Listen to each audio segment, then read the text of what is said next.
Hi, this is Kerby Anderson. You know, each day we take on the tough issues and provide a biblical perspective to them. The topics we cover are wide-ranging. Apologetics, theology, prophecy, creation and evolution, intelligent design, marriage, family, child-rearing, the millennial generation, trends in society, politics, economics, business, religious liberty, the Constitution, public policy, foreign policy, military policy, tensions in the Middle East, abortion, homosexuality, pornography, sexual ethics, media, technology, history, and America's godly heritage. We talk about anything that affects your faith, your family, or your freedom. So don't go anywhere, because Point of View starts right now.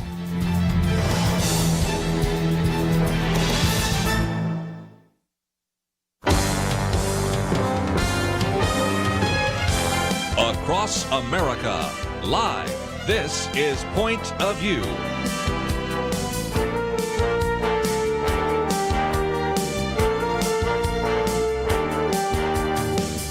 And now, Kerby Anderson. Thank you for joining me. It is the Thursday edition of Point of View, and we're so grateful that you can be with us. And over the next couple of hours, we're going to be talking about lots of things.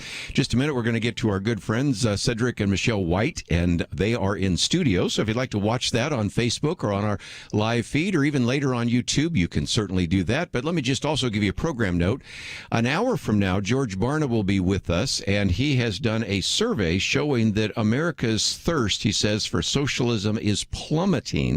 And that's a good thing. We'll also be quoting from our friend John Stossel. Matter of fact, I posted one of his pieces on real socialism. So we'll be getting into that topic in about an hour. And then 2 hours from now, we'll also have Russ Vought with us. He has written a very good piece on how to lead the United States into an American spring. He was, of course, the head of the Office of Management and Budget. You might remember him because Bernie Sanders put him on the spot and asked him all sorts of religious questions, and that turned out to be somewhat controversial as well. So we have lots to cover on a lot of different topics, but this first hour we're going to talk about marriage and divorce and all the things happening right now in the midst of the pandemic. If you've listened to this program, you know these two guests because we've talked with them before. They are with a ministry called Healing Thine Hearts, and it'll take about an hour to cover all the things they cover. First of all, Cedric is an individual who was born and raised right here in the Dallas-Fort Worth Metroplex, has been a youth pastor, been in the military, and it is just great to have you back and to see your smiling face. Well, Kerby, thank you for having us here. We appreciate the invitation, and we're excited, as always, to spend time with you and to share what we do, and hopefully continue to do it more and get more people to do it as well. And Michelle is somebody I see as well. I always say smiling faces. We're always wearing masks, so I don't get to see her smiling face. But nevertheless, I was saying, we ought to get you in just and she was saying, well, we're busier than ever because of the pandemic. Exactly. And I think most people know that because you had the pandemic and the lockdown. A lot of people that were used to going off to work and only interacting with each other occasionally in their marriage 24/7, and that changed some things, so we will get into that. And if you would like to know more about this organization, we have both their pictures as well as a link to their website. We'll talk about that. If you would like to know how this could help you, we're going to be talking about that. If you'd like to actually learn how you could help others and actually be licensed, that is the case. But Cedric, I guess we need to tell the story in case people don't remember it, because this really comes out of some heartbreak, a divorce, and a desire to really make a difference in the lives of other individuals who are married, right? Yes, it does. We tell people our ministry came out of the mess that we made. We have a tagline that we love what we do because we hate what we did, right?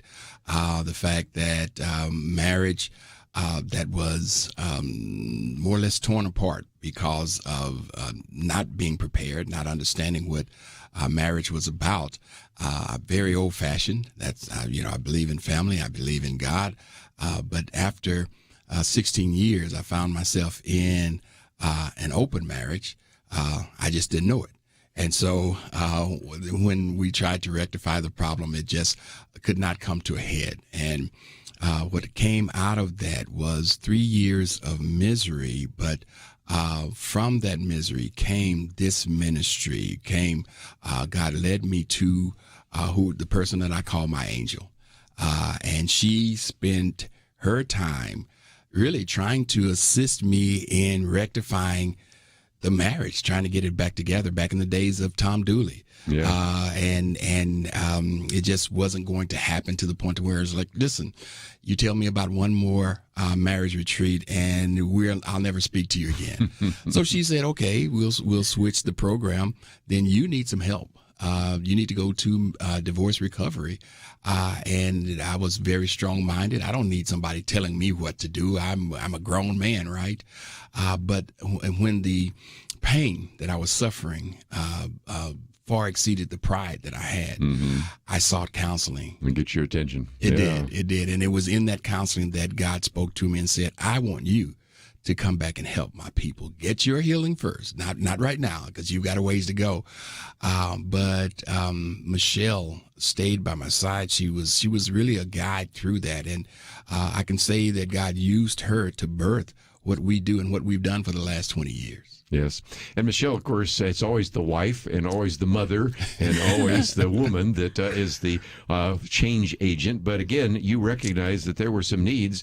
And what is so good about both of you is your fellow travelers. I think some people might say, well, you have no idea what I've had to deal with in divorce. Yes. You Right. have no idea why I'm thinking divorce is the only answer to my problems. And in some respects, you have some great credentials from your own personal lives, don't you? Right, exactly. Cedric was right. The suffering of abandonment, I was married for 12 years Yes. and the abandonment of raising a child by yourself in the beginning. I never wanted anyone to hurt like how I did. So when I met Cedric, it's like anyone that to avoid a issue like that, I wanted to help him because I felt that he was a really good guy and he loved family and I wanted to help their marriage. Yes. It's funny because we talk about the fact that if you get a license, a marriage license, there's no prerequisite. Even if you get a driver's license, you're supposed to at least to know how to drive a car. Right. And there's a sense in which Cedric, especially us guys, we think, oh, we got it down. We got it covered. I got this, right? And that's part of the problem, isn't it? That is. As a matter of fact, I actually thought I was doing the right thing. My plan was, we grew up in a Christian family, and I did something that was not quite as Christian, and that was I got a young lady pregnant. So, you do the right thing. You marry her. And that was my heart.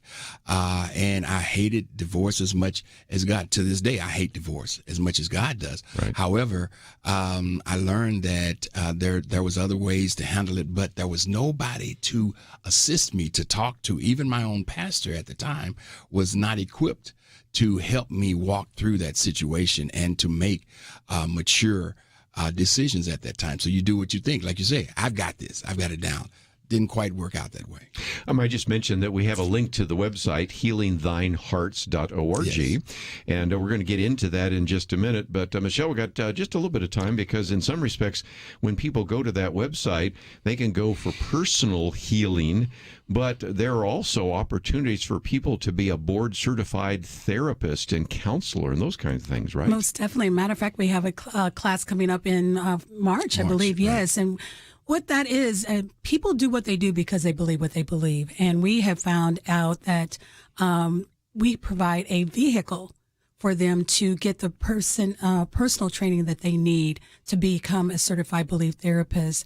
We have been doing this training for over 12 years now, and we know that there is a huge need of people that are hurting. So our position, Kerby, is really truly to equip people to counsel the right way without judgment, because people need to be loved and to be cared for in a manner that they're not being cared for. We're going to take a break and we're going to come back and talk about that and how the pandemic has changed all of that. Yes. First of all, it has created more tensions sometimes in marriage.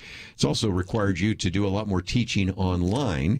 And so we'll talk about what that means. And if you'd like to join us at any point, 1-800-351-1212. But let me, if nothing else, encourage you to go to our website, pointofview.net, or you can just go directly to healingthinehearts.org. Either way, and you will find some of the material, and we'll continue our conversation right after this.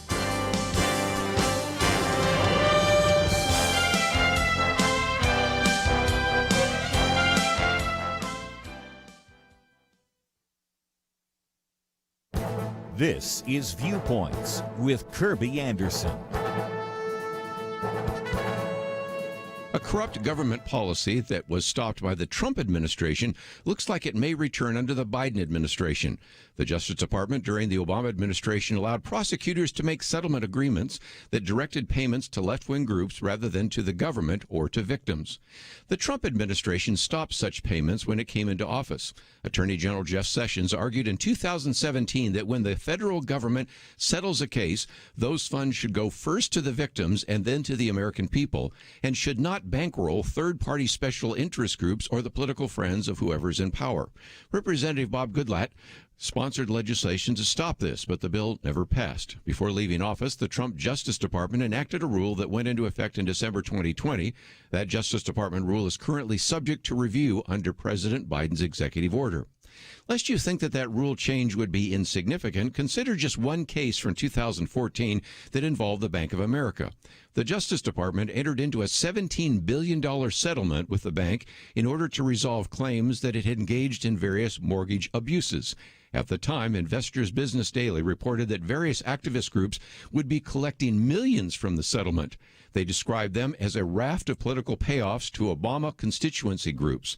In effect, the government has ordered the nation's largest bank to create a massive slush fund for Democrat special interest. The Biden administration should not change the Justice Department rule. In fact, Congress needs to act by passing legislation to prevent future slush fund payouts. I'm Kerby Anderson, and that's my point of view.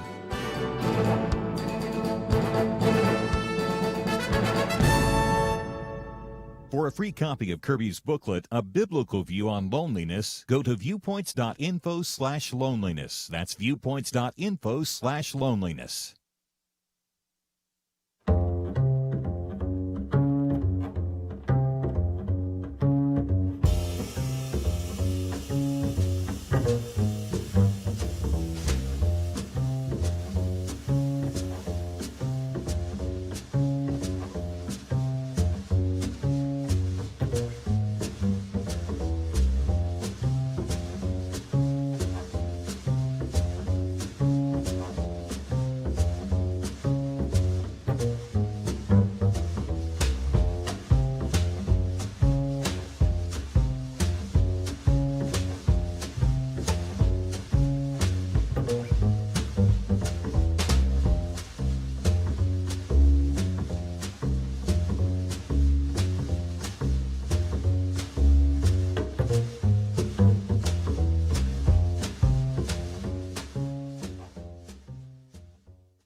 You're listening to Point of View, your listener-supported source for truth. Continue our conversation today as we talk about healing thine hearts. And again, we have information about that on the website, and you can find it there. If you happen to be traveling, just simply go to pointofview.net. The link is there. It'll be all the time. A little bit later, we'll even post this on Facebook, and I guess it's already on Facebook Live right now, but it'll be there. You'll also find it on YouTube and some other places. But Michelle, I thought I'd come to you because when we saw each other the other day, I said, well, I imagine the pandemic has changed things, and it has dramatically, hasn't it? It really has. You know, people had an opportunity to really, or were forced to look at their situations. There was no distractions from work or going out and getting away from what they may have been avoiding in their relationships. So we say that it's brought a flashlight to COVID has brought a flashlight to the reality of the things that they have been avoiding in their lives. So, you know, initially when the pandemic happened and the world, I say the world shut down back in March and April of last year, our whole ministry just kind of came to a standing still. But by May, Kerby, it was just like explosive. Our phones start ringing off the hook. And we were in a position, because only God could do this, that we were able to get some things in place at the beginning of the year, changing some of our software packages and how to communicate with our clients. And by January, we had that in place. So when May happened, it was already in place. So when we know that God has gone before you and has provided a way for you, the couples and the individuals that we've worked with were able to contact us, and we were able to help them. That's right. And again, you had a problem with your website a couple of times, didn't you? Had a couple of challenges with our websites, but we were able to work through those things as well. But people never stopped calling. And, we're just thankful that we were in a position to be able to share with them. There is some truth in, the number one issue is communication. Yes. They don't know how to communicate. We go to school for everything else, but we're not taught how to communicate with one another because we don't listen. Yes. Cedric, let me come to that because men are supposedly not the best at the communication area, Right. so this is not something new to you. But when she was talking about, Michelle's talking about a spotlight or a flashlight, actually I've seen a beacon in some respects, really shows out some of the difficulties in communication and in just resolving conflict within a marriage, right? Right. What you normally see is for the man, the majority of the time, our way of dealing with the problem, especially when it's something we don't want to talk about, is we shut down, we go away, Yes.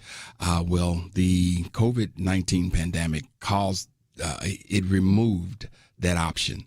And so now we had to stay there, the elephant in the room. We had to deal with it. We had to clean up some of the mess that was there. We had to face it. We have a saying that God won't fix what we won't face. Yes. And so people had to face a lot of things that we were able to ignore. We tell people you do a lot of the mechanics in a relationship. People will buy houses. They'll have children. They'll buy cars. They'll go to school and get degrees.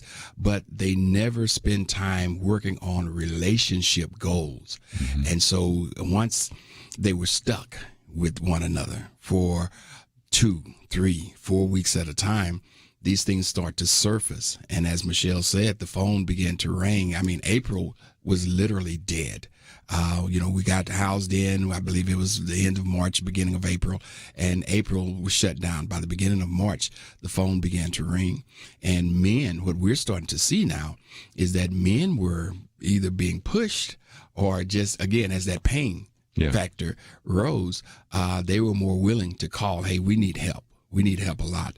And so we're seeing that still today, that a lot more men are calling. It was probably 80% would be the female, the wife calling, the mother calling. We're seeing it's not quite equal yet, but far more men close. are calling. Yes, it is. That shows you the pain factor's gone up because It takes a while for a man to say, this isn't working, Right. Because it's always, I can fix this. Right. We don't need to stop at the 7-Eleven. I'll find my way, all those kinds of things. Right. So a lot of people might be wondering, okay, I'm thinking I might even want to call Cedric and Michelle, but what happens when I make that phone call? Take us through kind of what actually happens next. Right. Well, the great thing is our heart, we share what we shared in brief in reference to what we experienced. Our purpose for doing that is to show that, number one, we're not here to judge you. We're not here to tell you if you get it down like Cedric and Michelle, you'll get it perfect. No, we want you to see that, listen, we've made mistakes and God brought us through the mistakes that we made. And if he can do it, what we want you to do is to understand that we want you to use our mistakes as your wisdom, use our experience as your rocks to walk on as you're trying to get across the river, right? So they call. And the first thing, we want to get a gist of what's going on. We take a brief intake form, but we need to get you in, whether you come into the office or online. And our online practice is probably more like 90% now. Isn't that amazing? It how that's really changed? is. Yeah. But we want you to come in, understand confidentiality is uttermost of importance to us. You're in a safe environment. We haven't seen everything, but we've seen a lot in 20 years. We've seen and heard a whole lot, Kerby. And then ultimately, that we need you to understand that we're going to approach you from 3 perspectives. That's the experience that we've had. The education that we've gone through, and we continue to get educated. And then what I feel is most important is the illumination from the Holy Spirit. While we're listening to you, we're trying to hear from God as to what he's saying about your relationship. This isn't cookie cutter just because, okay, you're dealing with infidelity, you're dealing with communications, and we've dealt with other people, so we're going to treat you like that. No, you are an individual. You are different from any other couple that we've seen. And so we want you to understand that we're going to deal with you where you are. And we'll work as hard as you will. We can't work harder than you will, but we will work as hard as you will because we want to see families kept together. We want to see marriages kept together because every divorce means that the enemy gets another trophy, and we hate that.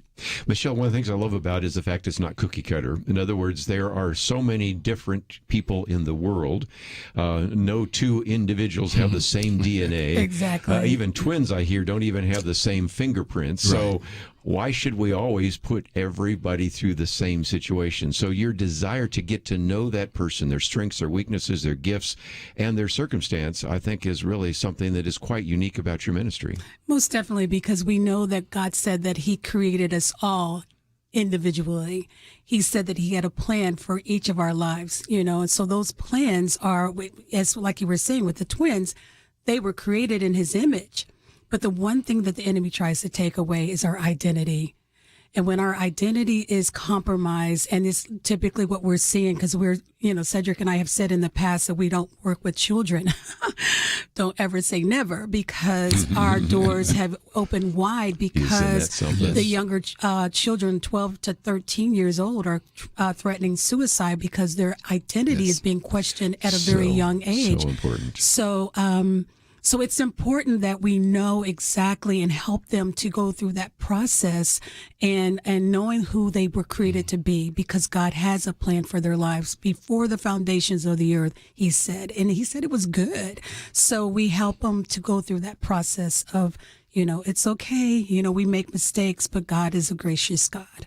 I love that never say never, because I was going to actually talk about the groups you minister to, but it seems like it's expanded over this last year since the last time we talked. It has. What happens is when couples will come in and they're starting to see that there's a family dynamic, there's a family issue.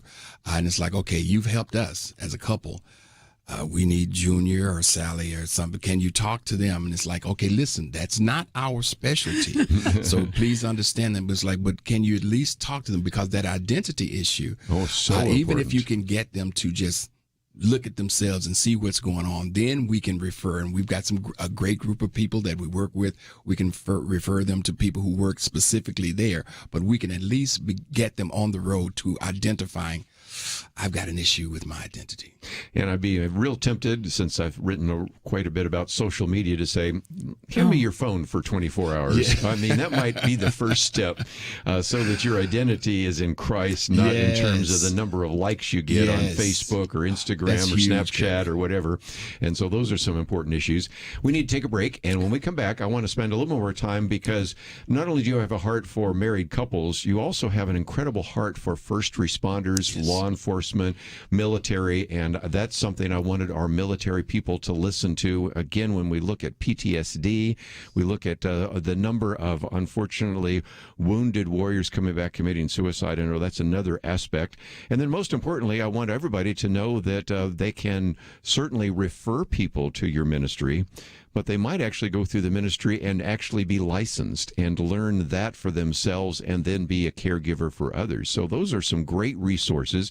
And as we go to a break, let me encourage you to go to our website, which is pointofview.net. Or, of course, we have a link to healingthinehearts.org. We'll talk about a little bit of the material that's available at that website, and we will continue our conversation right after these important messages.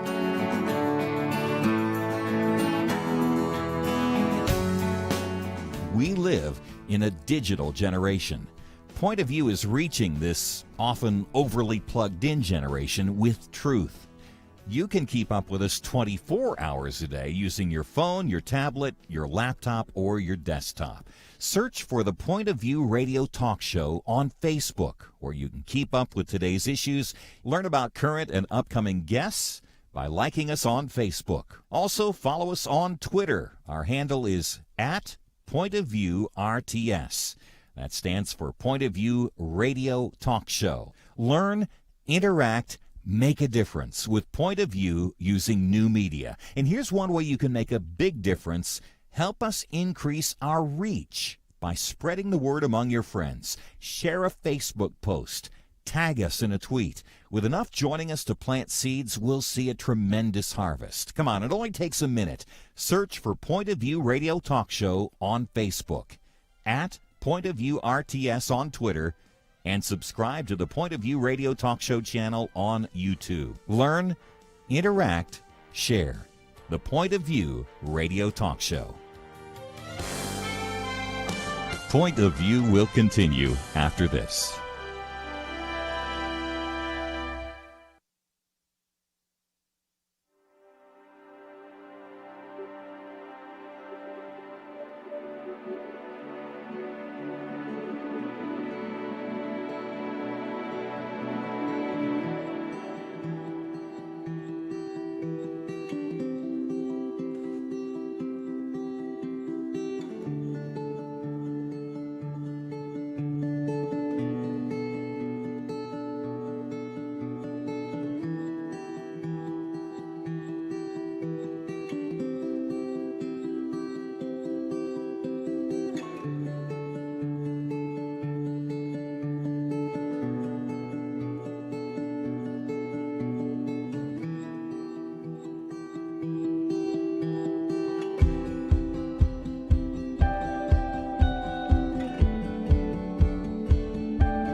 You are listening to Point of View. The opinions expressed on Point of View do not necessarily reflect the views of the management or staff of this station. And now, here again, is Kerby Anderson. Continue conversations. We talk about this ministry, Healing Thine Heart. And if you would like to join our conversation today, Healing Thy Hearts, I should put an S to it there, .org, I would encourage you to give us a call, 1-800-351-1212. And we have, of course, in studio with us, Cedric and Michelle White. And I thought, Cedric, we might, for just a minute, since I mentioned that, talk about what it's like right now for this ongoing ministry you have for people that are first responders. Mm-hmm. First of all, you have great heart for people in law enforcement, people in the military, but we also want to include, and this has been another kind of area of ministry for those, for example, nurses and doctors that are dealing with just the incredible loss of life in some of these clinics and hospitals. Talk about that, if you might. Okay. Well, our love for veterans is because I was, military. Thank you. Prior Navy, and Michelle's ex-husband was prior military as well. So we have been involved with veteran education and marriage retreats and training and counseling for probably about 8 years that we've gotten heavily involved. And before COVID, we went all over the country doing that. But then for our first responders, I'm a police chaplain for Collin County, right? And so we work closely with them, providing that area of again, privacy and confidentiality that they need. Policemen are a different breed. And so you have to earn their trust, earn their respect. But from the perspective of what they deal with, you got the military, you've got the first responders, and as you mentioned, the nurses, doctors, what they're seeing on a day-to-day basis. This is different. I mean, being in action, being deployed militarily, that's one thing. Being on the line and what police officers and firemen would see on the day-to-day basis, that's another thing. But this COVID situation has brought an even deeper level of stress and distress on those who are there day-to-day, ICU, doctors. We have, one situation where this person is working in ICU, and the numbers have gone up like 1,000% in the amount of deaths that they're having to deal with. And that becomes stressful too, whereas every once in a while you get the code blue, and they're going, but now this is code blue after code blue after code blue. And you know that these people, once they get to a certain level, it's almost guaranteed that they're not going to make it out. Right. Now we've been blessed to see one lady that's a dear friend of ours that I grew up with. She was my Sunday school teacher. Doctors gave her 1% chance of coming off ventilator, but we saw God do some things there. But from this perspective, that's been sort of the exception to the rule. But the people who have to deal with that on a day-to-day basis, they're needing help. It's becoming stressful, even for counselors, therapists.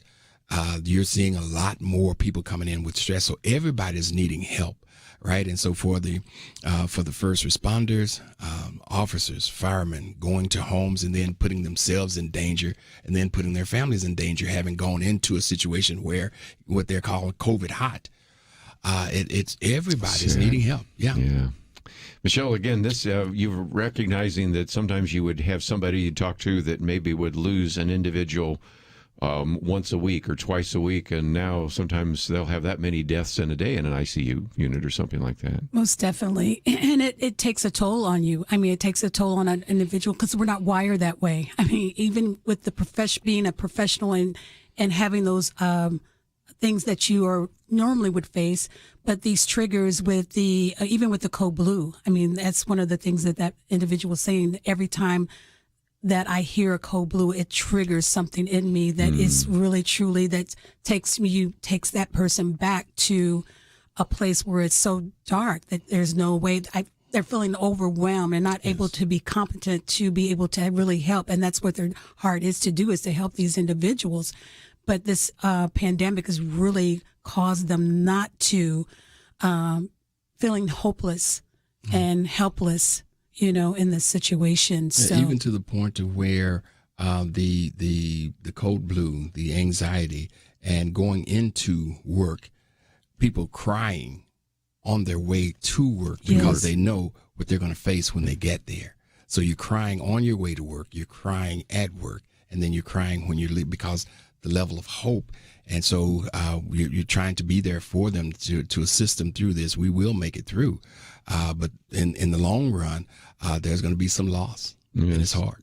What can people maybe do and benefit from? Because as you go to your website, there's a section on the store, and again, that's a book that I think people would really appreciate. There's a contact us. There's all sorts of services and things of that nature. So some people might say, okay, you've just identified some issues that I maybe need to deal with in my marriage or even in my profession. What can they do? How can they connect up with you, and what's the next step? Well, in reference to the book, we are relationship specialists. That's because God, that's what he intended, right? Relationship with him. He said that it's not good for man to be alone. It's about relationship. So the book I wrote, 4 T's for Your Heart, 5 Steps to a Successful Relationship. We talk about time, talk, truth, and trust. The biggest thing that we're seeing is that people will not spend enough time for a relationship. They're not talking. They're not communicating. There's a lot of talk going on. And, it's like, oh, wow, she's cute. Oh, wow, he's sexy, right? And we talk about it, and we do the superficial things, but we don't go below the surface. And then the trust, right? If I spend enough time with you, Kerby, and if I talk enough with you, the truth is going to come out, right? The truth about both of us. We're going to learn a whole lot if we spend enough time. And the problem is people will get to that point of truth and then not make the decision, right? It's like, let's ignore the truth, and I'm just going to trust that I can either fix you or I can ignore it and it won't be a big deal.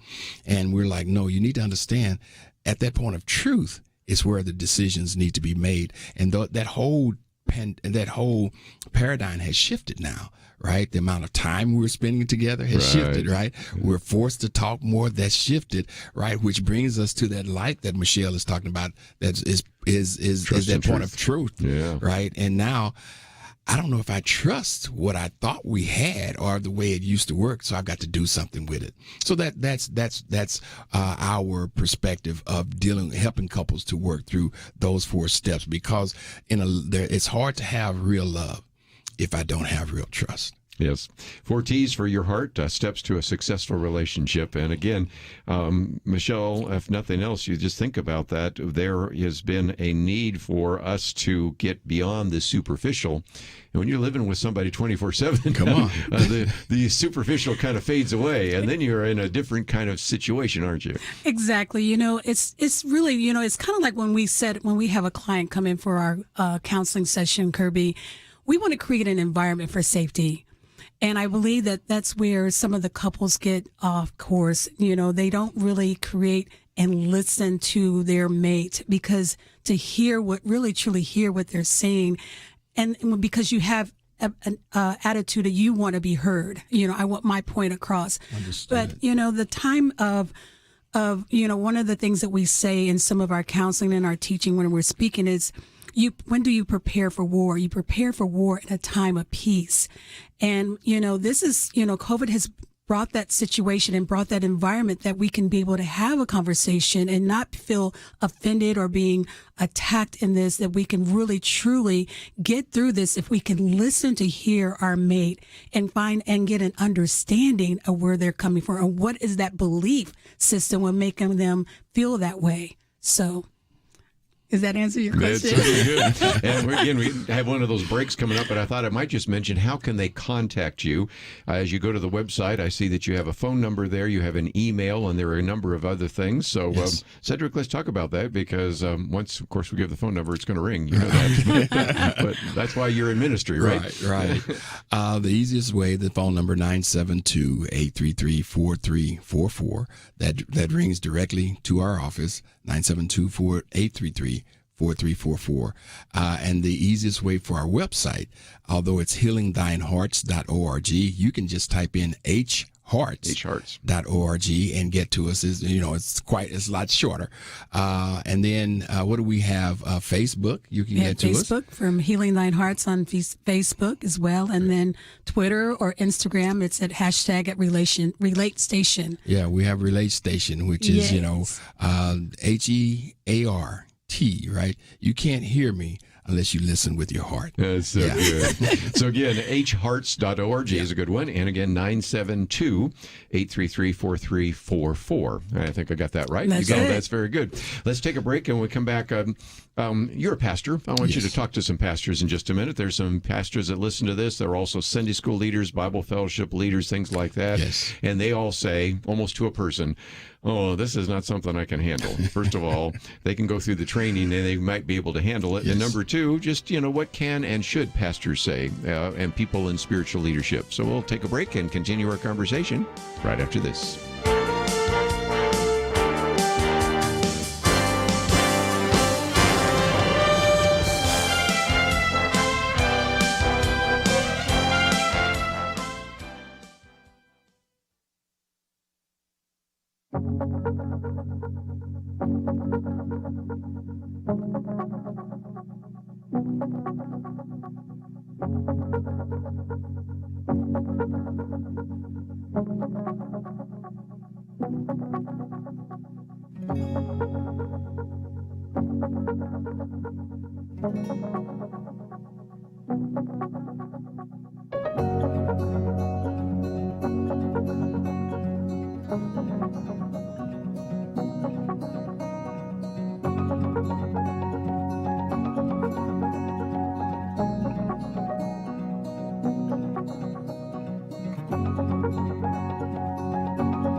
Now, back to Point of View, your listener-supported source for truth.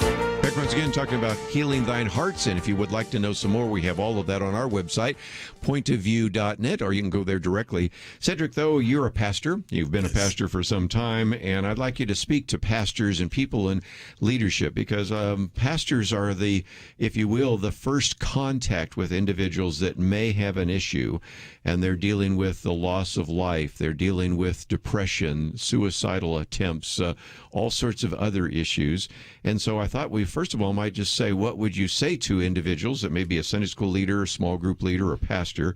And then second of all, I want to talk about some of these classes, because they would be, I think, the ideal person to actually learn this, because they already have some skills. Yes. All you have to do is maybe figure out how to add a few more to their, if you will, psychological toolbox, their counseling toolbox. So what would you say to pastors right now? Well, I'd start from the probably the negative aspect, and that is for every pastor to understand that they're not a counselor, right? And I learned that from my father in the ministry, pastor, who I went to when I was having problems, and come to find out, all he had for me was, you need to be a man. And it's like, what does that mean? That was it. That was all the counsel. So, I've come across pastors who said, you know what, this is not my passion. I love preaching the word. I love teaching the word, but counseling isn't it. And so they would put in place people, a ministry to do that, because the church is quite often the first line of defense. It is. And so what I would say to pastors is, listen, first of all, don't feel bad if your sermon doesn't fix everything. Right?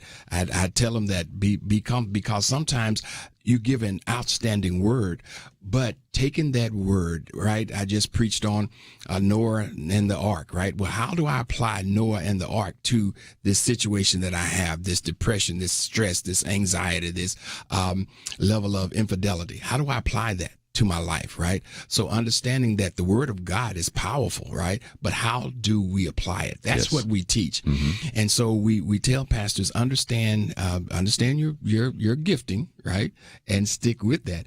But if you have a desire, if a Sunday school teacher has a desire, if a layperson has a desire, you don't have to have any special skills except for that calling from God to help people. People they call you, they ask for advice all the time. You're a perfect candidate. Right. And like you said, even if that person doesn't want to be a quote unquote counselor, quote unquote therapist, they can still learn some of the skills that's needed so we can not harm people, because, hurt, get a shot, it hurts. But that inoculation is to make you better.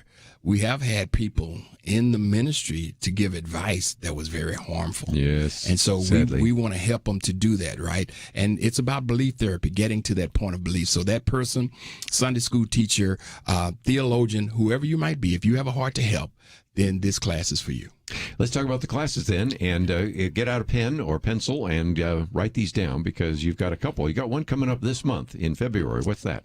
Well, the one in February, it is you have to have, after you get the certification, every year you have to have 10 hours of continued education units, right? 10 hours. And so the one that's coming up on February the 26th is a one-day class.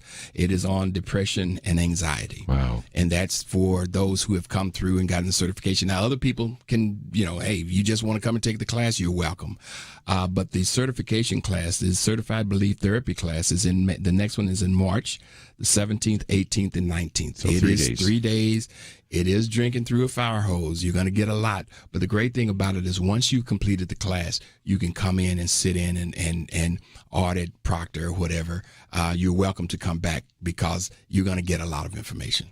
So again, this is where they actually then are certified, right? Yes. And so that's why it's 3 days. And that's why it's intense. Yes. And that's why you better get your sleep every night, because it's coming fast and furious. Right, Michelle? Exactly. And, we have really, I'm really excited because we call it the 3-in-1. We give them a lot more this time. We want to, because we've been training in this class, doing this certification probably over 11 years.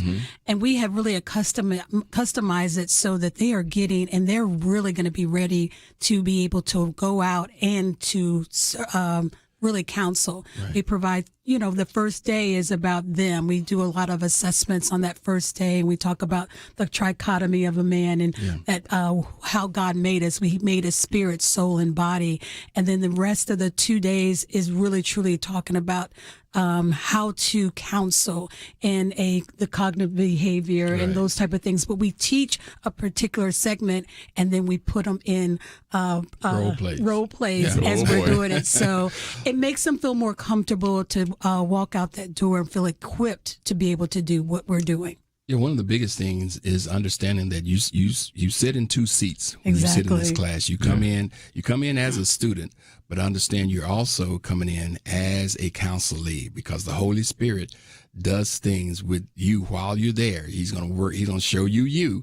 And any pastor, any teacher, anyone that's not willing to look at themselves first so that they can be humbled and say, wow, the fact that God is going to use me to help you is powerful, because I know me. I know, nobody knows you like you. So we let them know that expect some things to happen in your own life. Yeah. So again, there's no real preparation other than just to have a willing heart, right? Exactly. That's it. That's and it. so, again, we've given the phone number and a few other things, but what else do they need to know about this? Because you have all sorts of sessions, and if you go there, you can see some of the material where it's located. Most of it is right now by kind of telehealth, isn't it? Telemedicine and that kind of stuff. Here's a great thing. We're doing hybrid classes, so people can come in. We make sure you socially distance. We're here at the Hope Center in Plano. People can actually come in. So we have some people online, some people in class. The great thing about that is it allows them to have to do that practice when we're doing the practicums. It allows them to have that practice of doing counseling online with somebody on the screen. And what we want them to understand is what they get this day when they finish the 3 days is the certified belief therapy. Then after they had over 500 hours, then you can be board certified. And then there's additional training that will allow you to be a licensed belief therapist. So you can continue on. This is the foundation. This is where you begin. And then you spread out into your own particular practices. Yeah. You're talking about the Hope Center. That's one of the reasons why I love the Hope Center, because I get to run into you guys every once in a while. And isn't the Hope Center just a wonderful resource and opportunity for you? That's really helped you as a ministry, hasn't it? It really has, because the synergy inside of that building is just amazing because of the connections and the collaborations that we can do with other ministries, quite like yourself, Kerby. I mean, I think one of the reasons why we got on your station, the first invitation, was we were actually doing a CBT class, and you were like really amazed at how we were facilitating that. So it's all about the relationships, and the relationships we have really been able to just foster. Yeah, it's just been amazing. Well, and even today on the elevator, somebody said, this is perfect. I've been wanting to talk to you. So we got off the elevator. He was going up to the 3rd floor at East West Ministries, but he got off on the 2nd floor with me at Pro Ministries, and we talked about some things. And we were talking about, okay, we need to get Kelly Shackelford. Well, he's down on the 1st floor. I'm on the 2nd floor. Right. We need Jim Dennison. Okay, he's the only guy that we were talking about that wasn't in the Hope Center. Everybody else we need right there. So it's just a great opportunity for synergism. And if really nothing else, just been great to see you guys in the Hope Center. Thank you. And I would encourage people to go to the Hope Center and just get a tour, but also to get a chance to see you. Right now, a lot of that's hard because of COVID, but I am believing that with these vaccines and everything, eventually we're going to come out of all this. Most and definitely. That will be an opportunity for them to be face-to-face with you. Right. But you're doing a hybrid situation right now, so anybody can sign up. 972-833-4344. Did I get it right? That's exactly right. Okay, well, thank you for being here. I look forward to the next opportunity. And again, we have a link to that on our website, healingthinehearts.org. You can find that at pointofview.net. We come back, well, we're going to go on with George Barna. We're going to talk about some of the things he's been doing surveys on, and all that comes up right after these important messages. Having civil conversations about important issues seems to be harder and harder. Various media outlets tell people what they should believe, why they should be outraged, and getting people to actually think, well, it can be difficult. Whether it's the gospel, tax issues, social policy, or just about anything else, you need to have solid information and clear thinking to address the hard issues. You need God's truth applied. And that's what you get in less than 2 minutes with Point of View's Viewpoints Commentary, a daily resource to help you be informed and think through the things we need to be talking about. It is free and will arrive in your inbox each day when you visit pointofview.net/signup. Sometimes we know we should say something, but we're silent because we're not quite sure what to say. Viewpoints Commentary can help you break the silence and change the narrative. It can make you a more equipped agent for truth. Get your free subscription to the Viewpoints Commentary at pointofview.net/signup. pointofview.net/signup. Point of View will continue after this.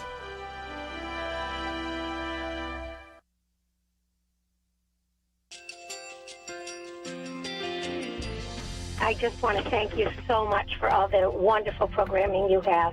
You're just absolutely fantastic. I recently started listening to Point of View, and I really found it interesting because of the different subjects you cover. Thank you for that. I really appreciate everything that you do in keeping us informed. Thank you, Kerby, for everything that you have been doing. I appreciate all the work that you're doing, advocating for the Word of God. Thank you so much. Point of View, I think, is absolutely necessary because it's a Christian perspective, a biblical worldview perspective, and receive very current, up-to-date information about what is really going on, week to week in our culture, which is changing so rapidly, and yet it's morally sliding backwards. Yeah, I'm just, first of all, I thank you guys. Y'all's program is wonderful, and enjoy it every day. I learn so much every time I listen to it. Point of View Radio Talk Show.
Hi, this is Kerby Anderson. You know, each day we take on the tough issues and provide a biblical perspective to them. The topics we cover are wide-ranging: apologetics, theology, prophecy, creation and evolution, intelligent design, marriage, family, child-rearing, the millennial generation, trends in society, politics, economics, business, religious liberty, the Constitution, public policy, foreign policy, military policy, tensions in the Middle East, abortion, homosexuality, pornography, sexual ethics, media, technology, history, and America's godly heritage.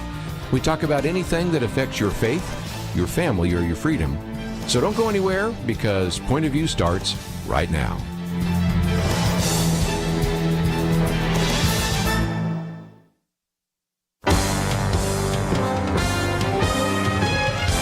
Across America, live. This is Point of View.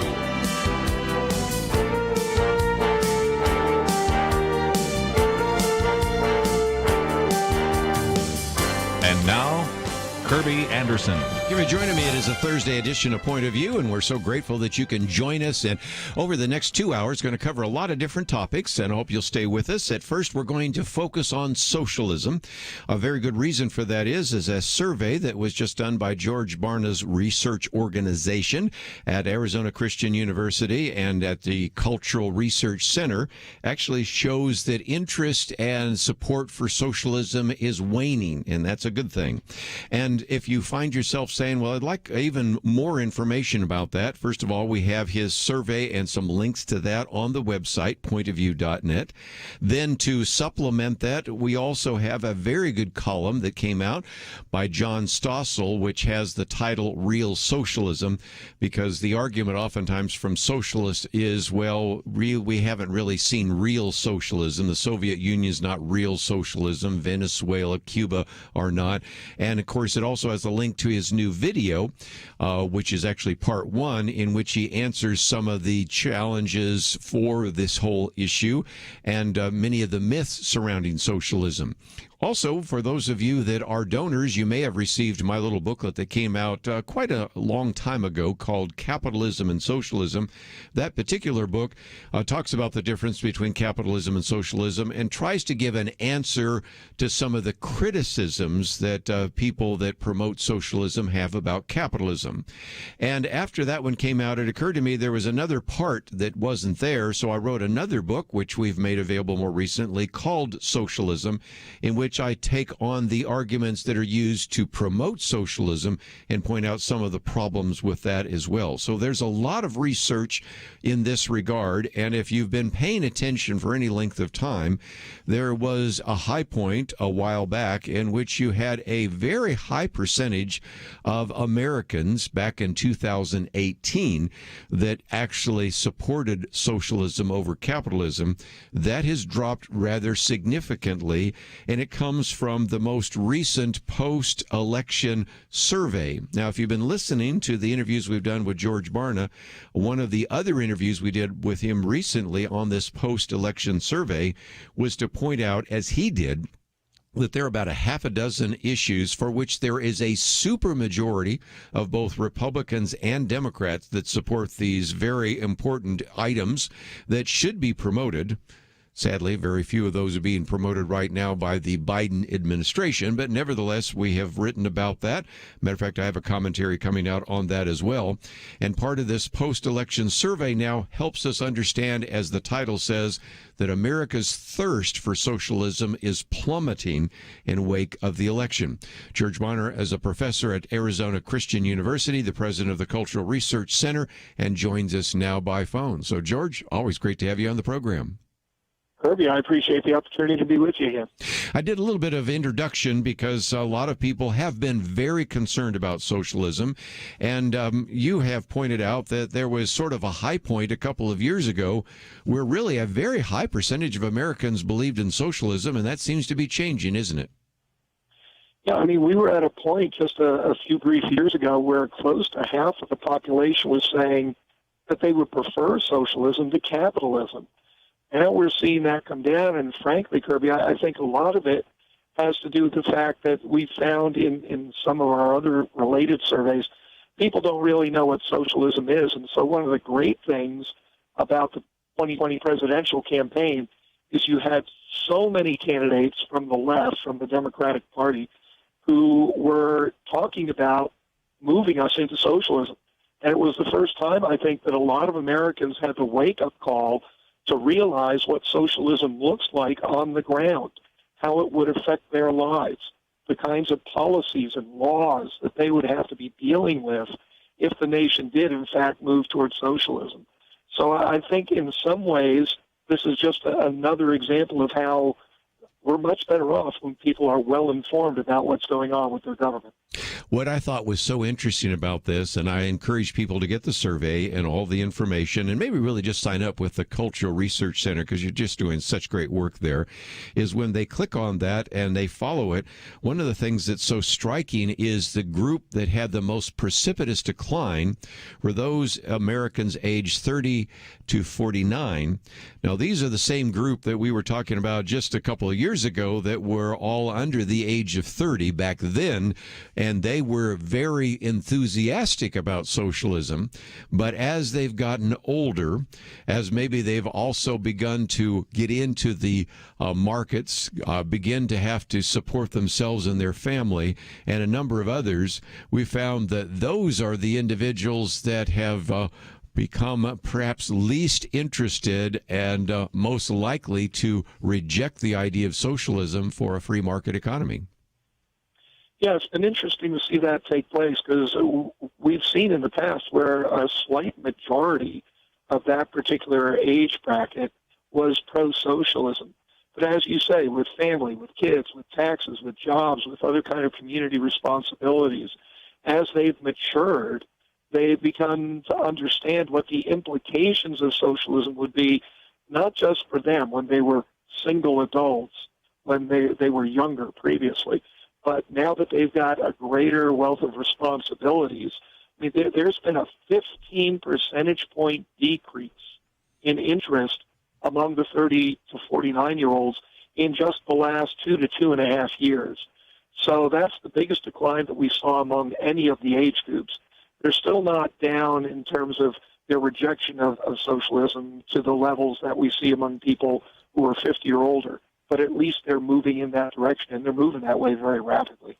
And part of that, and you and I have talked about this before, but it's worth putting on the table again, is that generation are those that when they think of socialism, they don't think of the Soviet Union. When somebody says, what about Venezuela? They say, no, that's not socialism. I'm talking about or maybe one of the Nordic countries, Norway, Sweden, something like that. Of course, we even have pointed out in our biblical view of socialism booklet that people in Sweden are going, well, we're not socialists. As a matter of fact, I quote from a Swedish historian that said, if anything, we have flirted with socialism for a while, and it was a disaster.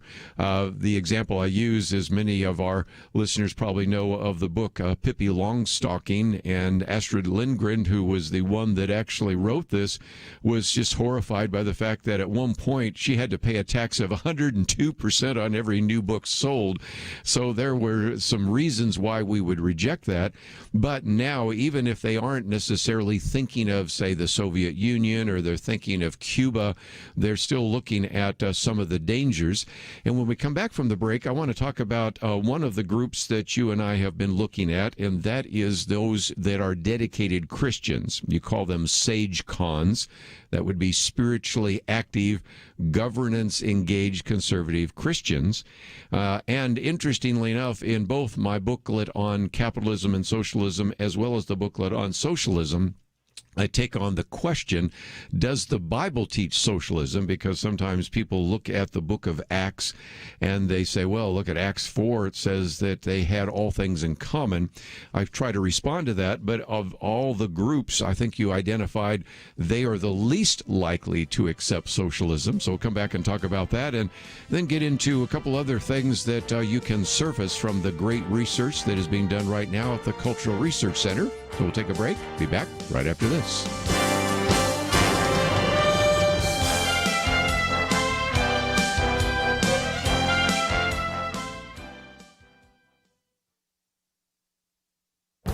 This is Viewpoints with Kerby Anderson. A corrupt government policy that was stopped by the Trump administration looks like it may return under the Biden administration. The Justice Department during the Obama administration allowed prosecutors to make settlement agreements that directed payments to left-wing groups rather than to the government or to victims. The Trump administration stopped such payments when it came into office. Attorney General Jeff Sessions argued in 2017 that when the federal government settles a case, those funds should go first to the victims and then to the American people, and should not bankroll third-party special interest groups or the political friends of whoever is in power. Representative Bob Goodlatte sponsored legislation to stop this, but the bill never passed. Before leaving office, the Trump Justice Department enacted a rule that went into effect in December 2020. That Justice Department rule is currently subject to review under President Biden's executive order. Lest you think that that rule change would be insignificant, consider just one case from 2014 that involved the Bank of America. The Justice Department entered into a $17 billion settlement with the bank in order to resolve claims that it had engaged in various mortgage abuses.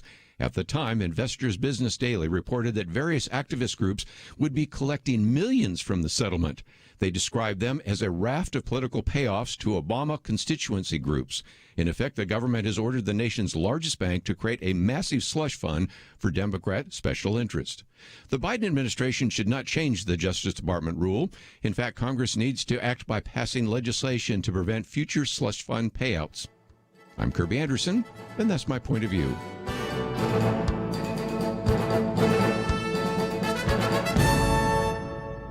For a free copy of Kerby's booklet, A Biblical View on Loneliness, go to viewpoints.info/loneliness. That's viewpoints.info/loneliness.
You're listening to Point of View, your listener-supported source for truth. Continue our conversation with George Barna for a few more minutes. Let me just mention that some of the great material you can find there at arizonachristian.edu. Go to the Culture Research Center. They have, over the last year, we've been talking about the American Worldview Inventory, and all the different releases are there. And now, more recently, George Barna and his group have been doing what we call a post-election survey. We talked about just a couple weeks ago finding common ground in 2021, and I've written about that, and he has certainly posted some information there. And then now we're talking about how America's thirst for socialism has plummeted, and I thought we'd look at the lowest percentage and the highest percentage. And the lowest percentage of those who flirt with socialism tend to be those spiritually active conservative Christians, and I guess that makes some sense because in some respects that gets back to this idea of a Christian worldview. Yeah, and it's interesting. The other group that actually has exactly the same percentage, tied for the lowest, is a group we called Integrated Disciples. Those are the people you may remember from our prior conversations who are individuals who have a biblical worldview. Right. So between the Integrated Disciples and the Sagecons, only 1 out of every 8 of them say that they would prefer that America move towards socialism.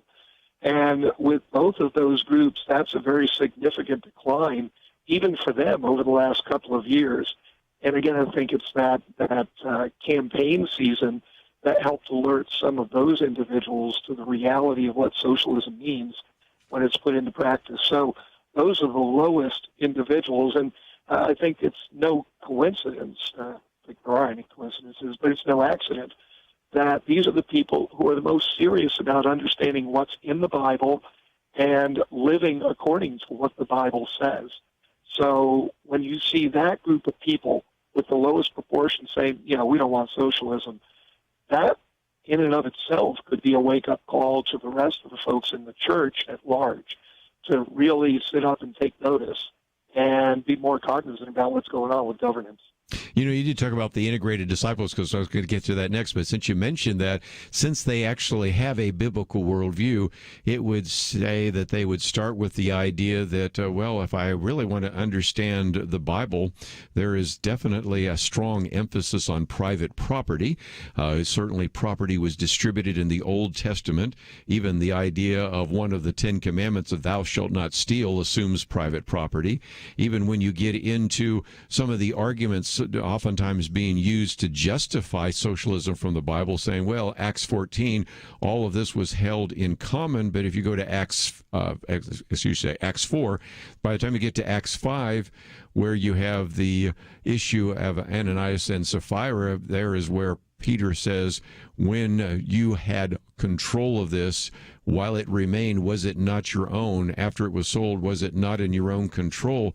So even in the passages that are used in Acts 4, if you simply go to Acts 5, you can see that there's kind of a biblical principle of property. Also, this idea of stewardship assumes property.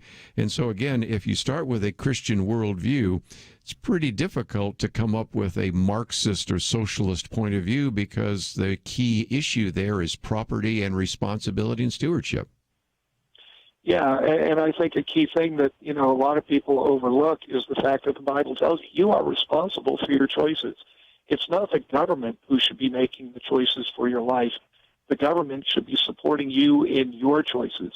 And so it is a completely different way of understanding how we're to go about living. So I'm not surprised that both integrated disciples and sage-cons have the lowest levels. I think the thing that surprised me was that any of them, frankly. Yeah, I was going to say that. And I think part of it has to do with the fact that they were in college, which brings us to the largest group, those under the age of 30. Even that group dipped, by the way. But if you go and you have a professor that is always running down the free market, and John Stossel uses that example in which he talks about Noam Chomsky has been saying for basically decades that capitalism is a grotesque catastrophe. And so some professor has been saying this for 4 years in a college environment, then it's not surprising those under the age of 30, or even those individuals that are born-again Christians that have a Christian worldview, still will be affected by some of that teaching, which is one of the reasons why we try to give a contrary view here on Point of View. Well, it's true, and Kerby, it's fascinating to me also when we look at why people think what they think. One of the things that we find in America, more so than other countries, is that we are a celebrity-driven culture. And so we've got so many celebrities that have no idea how the government works, no idea how the economy works, and yet they're front and center crowing about how imperative it is for the goodness of humanity that America become a socialist nation. And so you add that to what kids are getting in school, even before college. They're getting some of that in their high school economics and governance classes and whatnot, and even prior to that in some cases. So you put all that together, and there's a lot of pressure. There really hasn't been an intentional and strategic counter-campaign on behalf of capitalism. And one of the things that I point out in this report here is I think that's one of the things that America needs now, is to learn about the other side of the coin. The thing that has given us the great life that we have, I mean, it's God that's done that, but the fact that we have a system that facilitates the freedom and the many different freedoms that we experience from day to day, it relates very much to capitalism. People don't get that connection. Well, and again, that gets us into another point, because in your report you actually quote from the president of Arizona Christian University, and whether it's Arizona Christian University or Hillsdale College or Grove City College, or I can probably make a short list of various institutions of higher education that do support the idea of a Christian worldview, or at least a free market point of view, those are few and far between. And I think if nothing else, that's why we want want to say to parents, buyer beware. Beware of where you're sending your young children or grandchildren off to college, because they may get back a child with a head full of mush. And it's important for you to be a little bit more discerning about where you send those individuals for the future.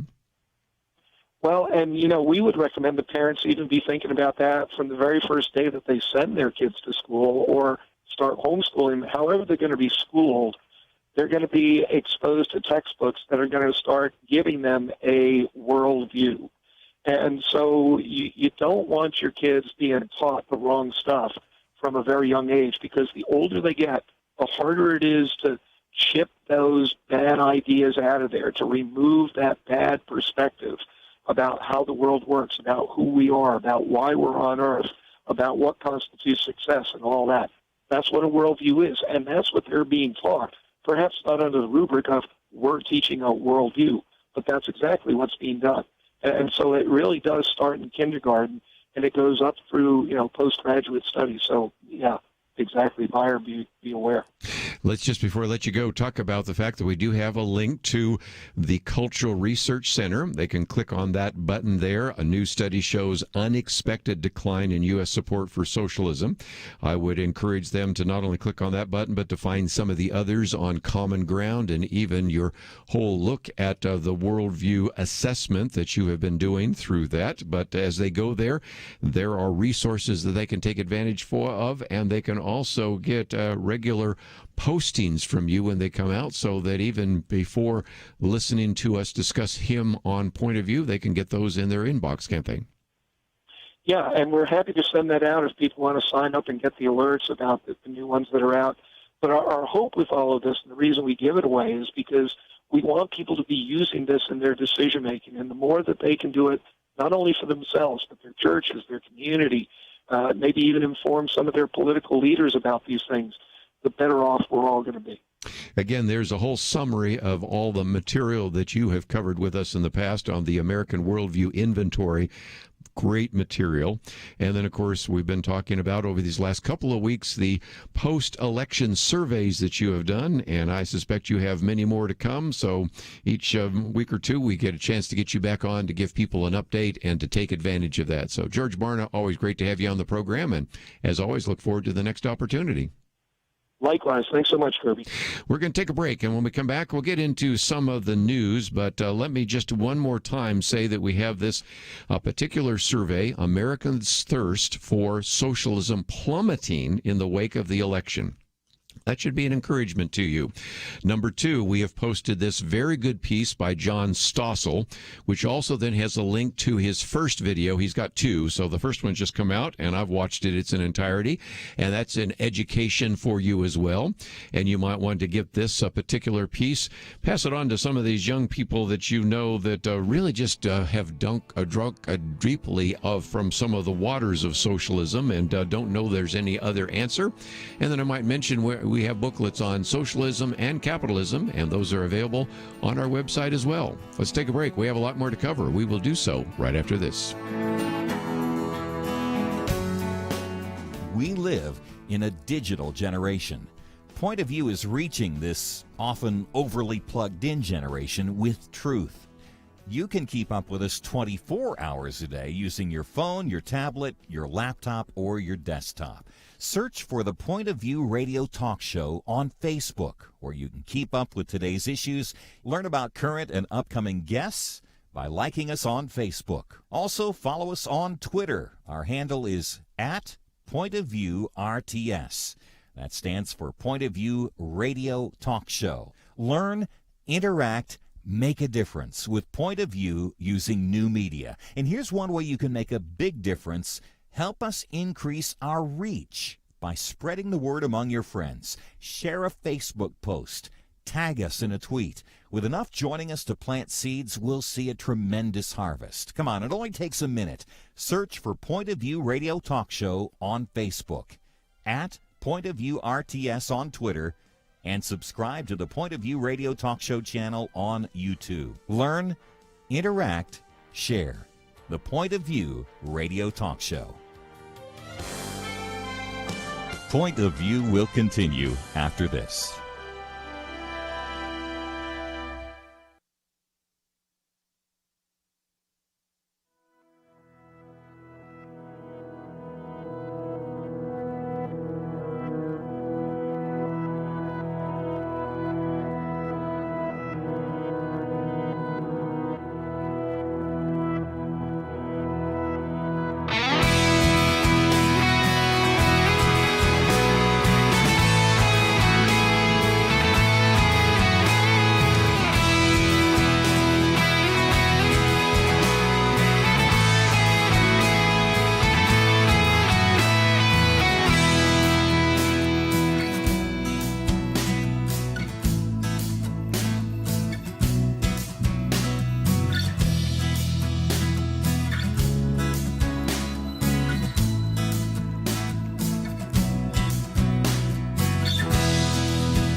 are listening to Point of View. The opinions expressed on Point of View do not necessarily reflect the views of the management or staff of this station. And now, here again is Kerby Anderson. Back once again, if you'd like to join our conversation, 1-800-351-1212. Just as a program note, let me just mention that next hour, we will spend, just before the end of the program, some time with Russ Vought. And you might remember him. He joined the Office of Management and Budget. He was not somebody who we thought was going to be controversial until Senator Bernie Sanders decided to ask him all sorts of religious questions, which, of course, should have nothing to do with being at OMB.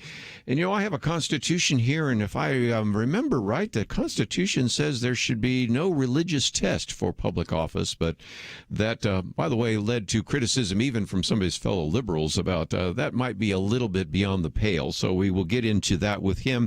He's written a very good piece on how to lead the United States into an American spring. He also started a new organization, so we've got a lot of great things to talk with him. But before we do that, we've been talking about this idea of socialism. The argument that John Stossel points out is one of the myths is, well, we've never really tried socialism. And he then does some interviews with some people saying, seriously? I mean, one of them is an economist by the name of Ben Powell, who says, if you look at the fact that when especially the Soviet Union banned private companies, you have the best example of socialism in the Soviet Union you can imagine. Of course, you can look at all sorts of other countries that have done different aspects of socialism.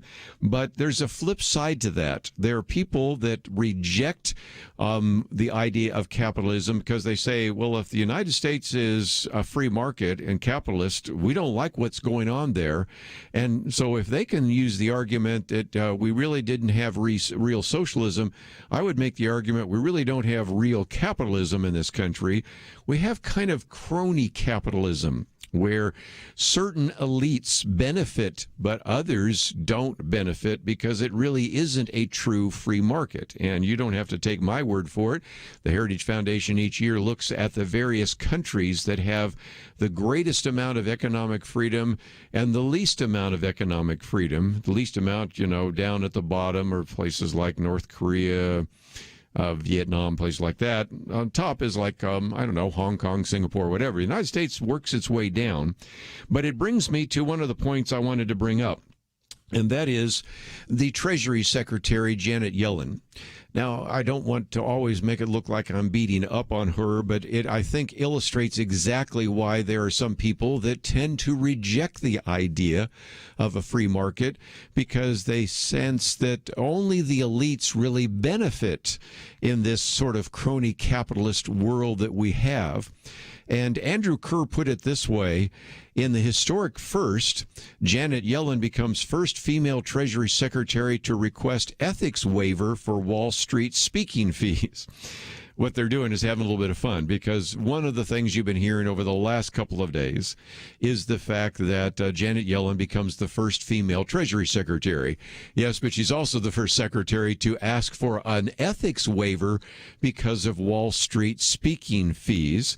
And that was granted to her because if you look at the kind of money that's been going into her pocket, first, of course, being with the head of the Federal Reserve, and now, of course, the Treasury Secretary. I'll just give you a couple here. Citadel paid her $292,500. I always love this odd amount because I think it's trying to prevent it from being reported, for a speech she gave in October 2019. $180,000 for a speech December 3rd, 2019. $337,500 for appearances in a series of webinars, and, good money if you can make it.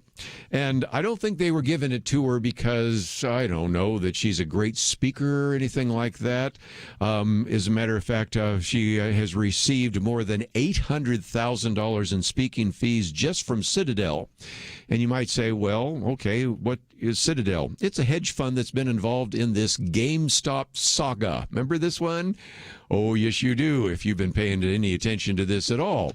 Again, for those of you that need a little bit of a refresher course, what you have is some of these hedge funds, and Melvin Capital, which is, of course, investing heavily, and Citadel, which was helping bail them out. So these are the big boys who were shorting the stock for GameStop. What I mean by short? Well, what they did was they said, if it's at $10, we think it's going to go down to $6 or $5, so we'll short the stock. I won't go into all the details how that takes place. And instead, there were some individuals, probably in sweatpants, blue jeans, maybe even their boxer shorts for all I know, that all got together and said, you know what? We are going to stick it to the hedge funds, and instead of having the stock go down, we're going to buy the GameStop stock, and it rose precipitously. And so instead of making money, they had to actually lose, in some cases, $1 billion or more, just simply to meet their margin call. Citadel, for example, contributed $2.75 billion of investment in Melvin Capital just to help them with their heavily shorted position in GameStop. And so you might say Citadel, Melvin Capital, Janet Yellen. Oh, I get it. This is, of course, something that would have been a scandal if it had happened in the Trump administration, and you may be hearing about it first from us. Now, you might say, well, certainly some other people are going to be speaking about that, and they don't dare. Why? Well, first of all, because if they're in Wall Street, they really want to make sure that their cozy position continues. If they're maybe Republicans, they don't want to criticize Janet Yellen because you know what will happen next. Well, they'll say that then this is misogyny. You're just criticizing her because you're the first female Treasury Secretary, which is one of the reasons why sometimes I like to be criticized for being racist, misogynist, or anything else. You've already said all those things, so you're not going to hurt my feelings by saying it again. And so I'm going to tell you the truth because, if nothing else, it illustrates this cozy relationship that has developed between especially the Biden administration, but the Democratic Party generally, and Wall Street and big tech. If I take a microphone from this studio right now, go out and interview people and say, which of the two parties, Republican Party or Democratic Party, are most beholden to Wall Street? You know what the answer will be? They'll all say Republican. I'm sure they would. Bottom line is, it's really just the opposite. You can look at the money. You can look at the people that have been pulled from Wall Street into the Obama administration. Now the people pulled from Wall Street that are being put into the Biden administration. And Democratic Party is very definitely connected to Wall Street. If you go out and ask people which party, Republican Party, Democratic Party, are most beholden and most involved with big tech or Silicon Valley, you might in that case get more people saying Democrat, but they, again, would just say maybe just a little bit more. As I've pointed out before, anywhere from 10 times to almost 15 times as much money went from Silicon Valley to the Biden campaign than went to the Trump campaign. $299 million to about $20 million. So you can see that those numbers, and those are just the reported numbers, I think the numbers are higher, just illustrate that again. And so what you find is there's a very cozy relationship right now between the Democratic Party and the Biden administration, between Wall Street and Silicon Valley. And if you begin to think about this time last year, if you remember the primaries, weren't we hearing like Elizabeth Warren and especially Bernie Sanders actually criticizing Wall Street, calling for the breakup of big tech? Have you heard any of them saying anything like this in the last couple of weeks? No, you have not. What you have heard is just the other day, an article in the San Francisco Chronicle actually called Bernie Sanders an example of white privilege, male privilege, and class privilege. Well, join the group here, Bernie. You know, those of us that get criticized for making statements like that, because, you know, he had the audacity a year ago to criticize Wall Street, to criticize big tech, and to say that we need to move away from this kind of cozy relationship. And so they rewarded him with a white privilege, male privilege, class privilege moniker, which is a way of saying you need to just be quiet because we don't want to hear any more about Wall Street, because now we've got the kind of administration and the kind of connection that we've always wanted. Janet Yellen, I think we could say she's probably definitely a recipient of white privilege and class privilege, maybe not male privilege, but white privilege and class privilege. Look at the privilege she has. And notice the people that never get labeled as having white privilege. You know, you could think of, I don't know, maybe the head of Microsoft, maybe the head of Amazon. That would certainly be white privilege, male privilege, and class privilege, but we just never refer to some of those individuals in that regard because in some respects, it's the way the game's being played. So if you can argue that some of these other countries aren't really practicing real socialism, I think you could also say that right now, this crony capitalism, where the elites benefit and the rest of us just have to make our due and actually keep quiet about it, maybe that's not real free market capitalism either. If nothing else, the story of Janet Yellen is just one more example of how the elites play by a different set of rules than the rest of us. I'll be right back.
Now, back to Point of View, your listener-supported source for truth. We have a few more minutes. In just a minute, I want to talk about the fact that we have tens of millions of doses of vaccines that have been manufactured.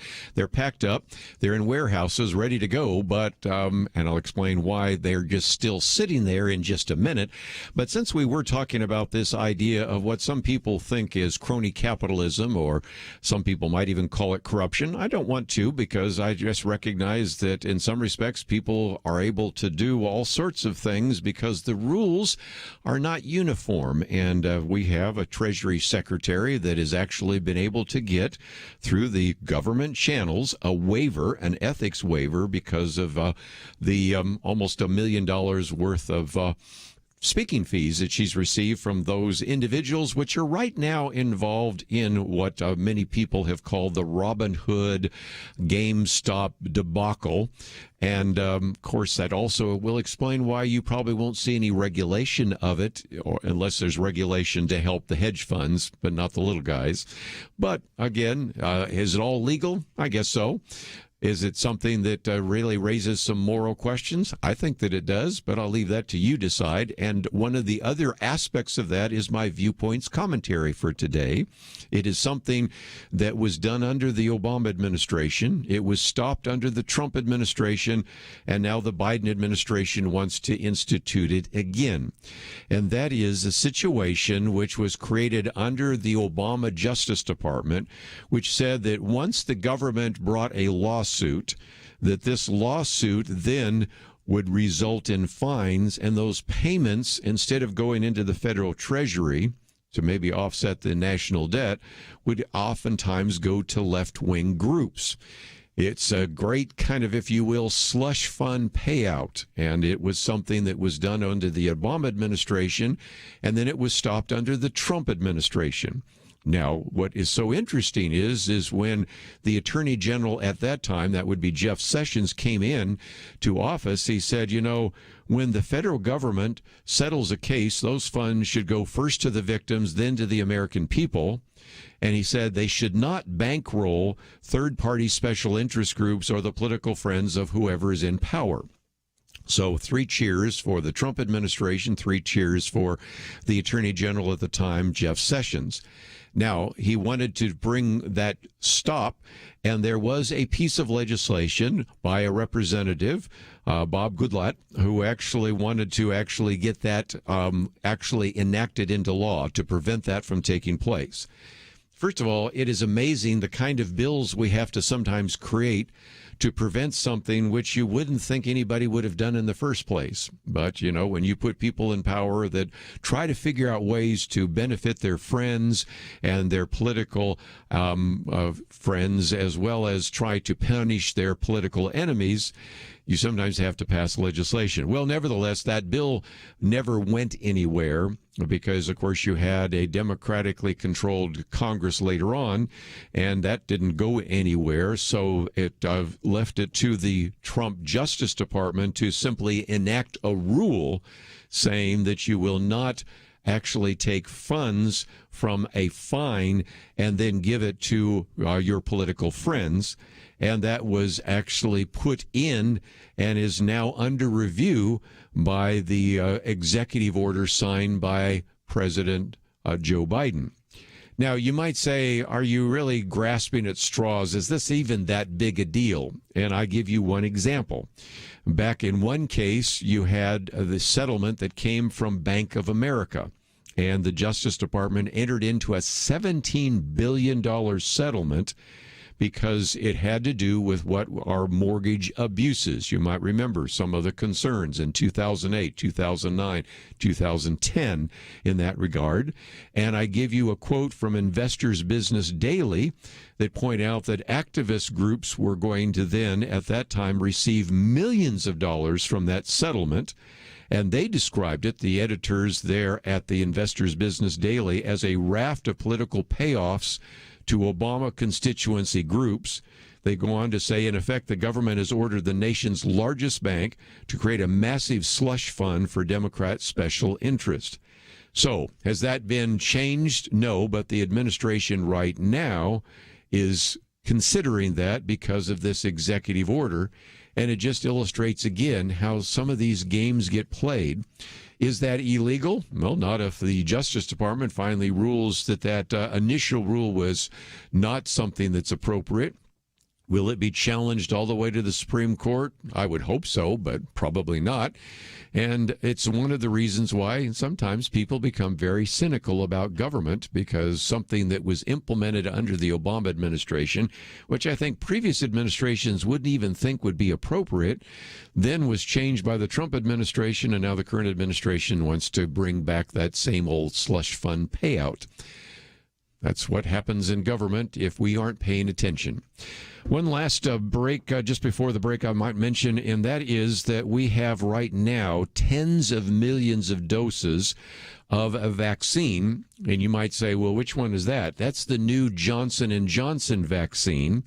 It's been going through various trials, but because the FDA has not approved it yet, we have warehouses full of these vaccines, which are being stockpiled with no date for distribution. And it's similar to what we had under the Trump administration. You might remember that we had Operation Warp Speed, which under that, to his credit, the president and others associated with his administration took a gamble.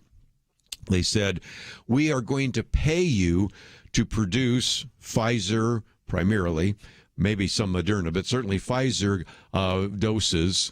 And even before they've been approved, we're going to make a calculated bet that they'll be effective. So we will pay you to actually manufacture those, get them ready to go. And then if indeed they turn out to be effective, and if indeed the FDA approves them, we will send them out. And of course, you heard me the other day say, what if I were president? What could we have done? Well, here's another example. Now, Johnson & Johnson, I'll be the first to admit, as a treatment are not as effective as Pfizer and Moderna, but I'm pretty sure that Johnson & Johnson passed the moral test. I have always been very concerned about AstraZeneca because I do believe they use fetal tissue experimentation on all that, and so I think it raises some pro-life questions. But I don't think that Pfizer and Moderna do. As a matter of fact, I'm sure of that, having seen some of the articles. I'm not sure about Johnson & Johnson, but that means that these vials are ready to go. They have been produced. They're sitting in warehouses. Matter of fact, this story comes from the Baltimore Sun in an East Baltimore warehouse.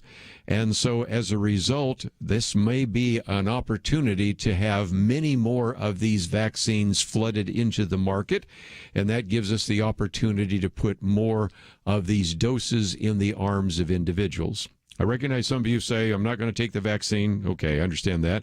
But if we're ever going to get out of this, we need to at least get enough people vaccinated. And the big blocks and the various kinds, if you will, roadblocks and bottlenecks are starting to actually make a difference. So I just thought I'd give you that story, which maybe you've heard, maybe you have not, but you heard it here on Point of View. Let's take a break. We have a lot more to cover, and we will do that in the next hour. And if you would like to find some of the articles we're referring to, they're available on our website, pointofview.net. Be encouraged that, if nothing else, the interest in socialism seems to be declining, and we want to do all we can to talk about the value of a free market, the value of first liberty, the value of religious liberty, the value of family, faith, and freedom. That's what we talk about here on Point of View, so we certainly want you to find some of those articles. They're available on our website, pointofview.net, including the survey by George Barna, and we'll come back and get into a couple of the other articles that I've posted on the website, but we need to take a break. Go to the website, pointofview.net. We'll be back right after this.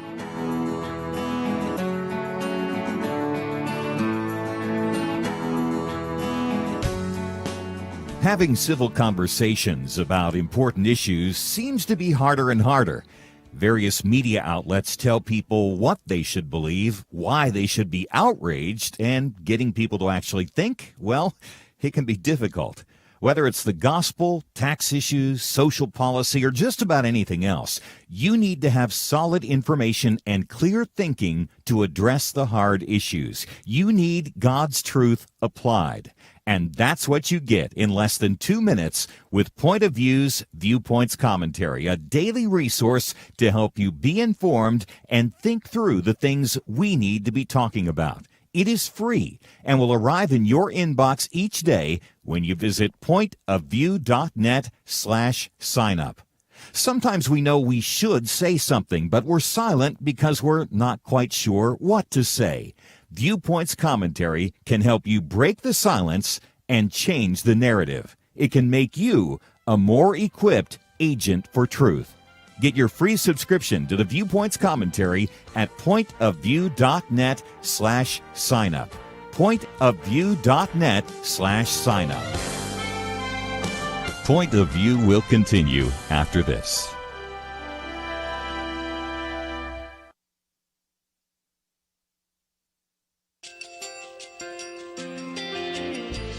I just want to thank you so much for all the wonderful programming you have. You're just absolutely fantastic. I recently started listening to Point of View, and I really found it interesting because of the different subjects you cover. Thank you for that. I really appreciate everything that you do in keeping us informed. Thank you, Kerby, for everything that you have been doing. I appreciate all the work that you're doing, advocating for the Word of God. Thank you so much. Point of View, I think, is absolutely necessary because it's a Christian perspective, a biblical worldview perspective, and receive very current, up-to-date information about what is really going on, week to week in our culture, which is changing so rapidly, and yet it's morally sliding backwards. Yeah, I'm just, first of all, I thank you guys. Y'all's program is wonderful, and enjoy it every day. I learn so much every time I listen to it. Point of View Radio Talk Show.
Hi, this is Kerby Anderson. You know, each day we take on the tough issues and provide a biblical perspective to them. The topics we cover are wide-ranging. Apologetics, theology, prophecy, creation and evolution, intelligent design, marriage, family, child-rearing, the millennial generation, trends in society, politics, economics, business, religious liberty, the Constitution, public policy, foreign policy, military policy, tensions in the Middle East, abortion, homosexuality, pornography, sexual ethics, media, technology, history, and America's godly heritage. We talk about anything that affects your faith, your family, or your freedom. So don't go anywhere, because Point of View continues right now.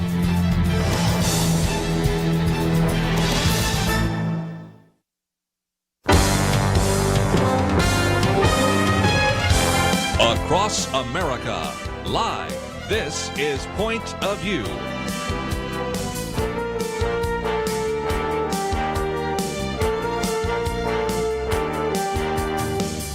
And now, Kerby Anderson. Back once again, if you'd like to join our conversation, 1-800-351-1212. You know, if you listen to this program any length of time, we don't spend a lot of time talking about who's up and who's down in terms of political power and that sort of thing. I learned that lesson vicariously from a columnist by the name of George Will years ago. He said, I'm not going to write about those kinds of things. And I've sort of avoided it as well, because if you talk about, let's just take a vote that was taken, should Liz Cheney, for example, be removed from the House Republican conference chair?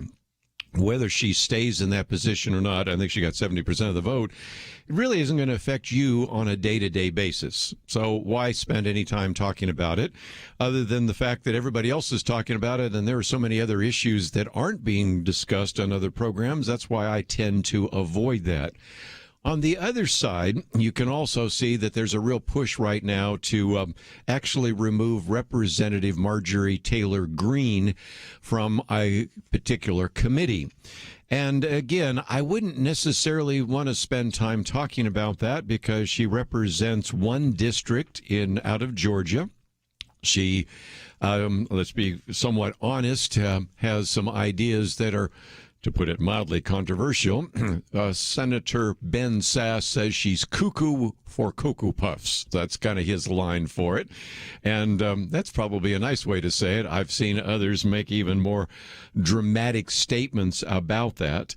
But I think there is a value in spending a minute on it, which is one of the reasons why I posted this article, for 2 points.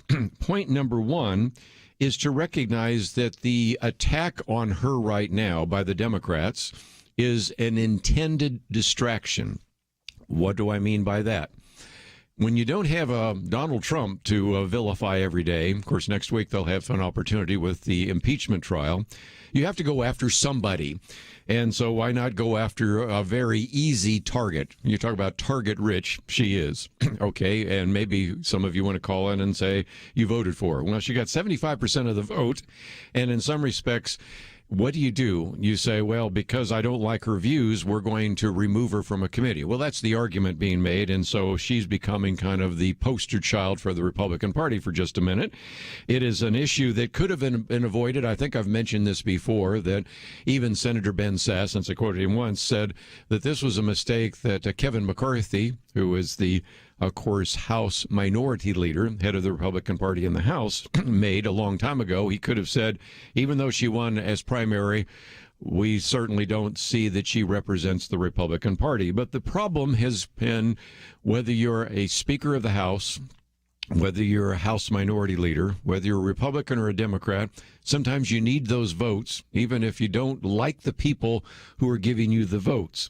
If you think Kevin McCarthy has a little bit of problem with Marjorie Taylor Greene, just think of the problem that Nancy Pelosi as House Speaker has with the squad. Matter of fact, there's some point being made that if Democrats are able to remove her from the committee, I'm sure they will, that Republicans will try to get Ilhan Omar removed because of her anti-Semitic statements. Not going to happen, but nevertheless, that's the case. And so, nevertheless, the point is that she right now is being used as the target, number one, to really distract from all sorts of things that as usual, are not happening in the House of Representatives.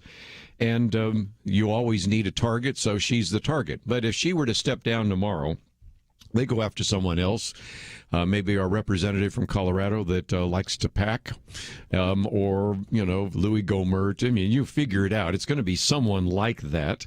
But more importantly, it is a very good distraction, number one. And number two, it's a way to keep the various coalitions in the Democratic Party from not fighting with each other. A little of that's happening anyway. But when you have sort of a common enemy, everybody trains their fire on your opponent, on your enemy, rather than on each other. So there's some reasons why that's taking place.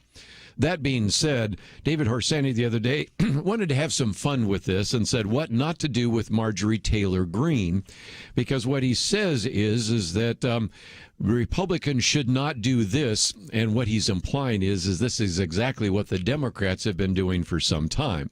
He says, for example, Republicans should never elevate anyone who believes that Jews are imbued with the power to hypnotize the world or armed with massive lasers, though as a Jew I believe both would be quite useful, to the Foreign Affairs Committee. This is something you would see in an idiocracy in the world's greatest deliberative body. Of course, what he's implying there is an individual who is like that, Ilhan Omar.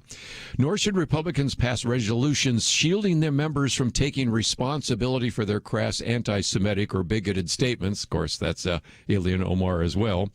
Republicans should not elevate any freshman member with half-baked, wish-casting economic theories into places like the Power Financial Services Committee. Oh, that'd probably be Alexandria Ocasio-Cortez. It's true, of course, that long ago, Congresswoman who believed that the CIA was created, the crack epidemic, of course, you know who that is as well, to kill black men, was its ranking member. This is a national embarrassment, and a couple of others.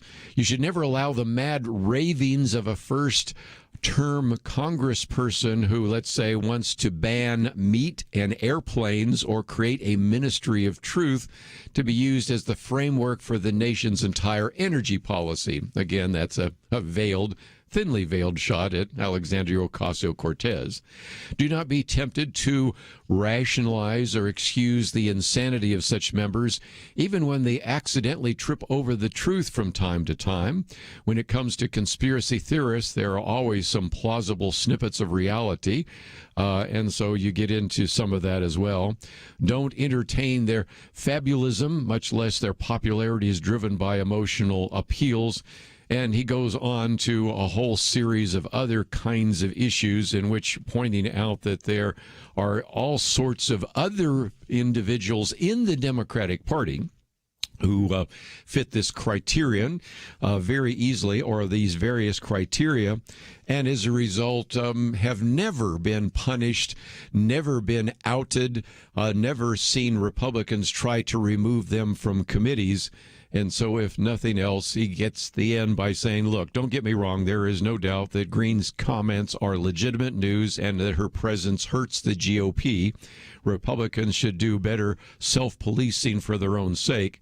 But the point he's making is that please don't wag your finger at the Republicans because of one individual, that would be Representative Greene, when you have quite a number of individuals who have gone far beyond anything that she has ever said.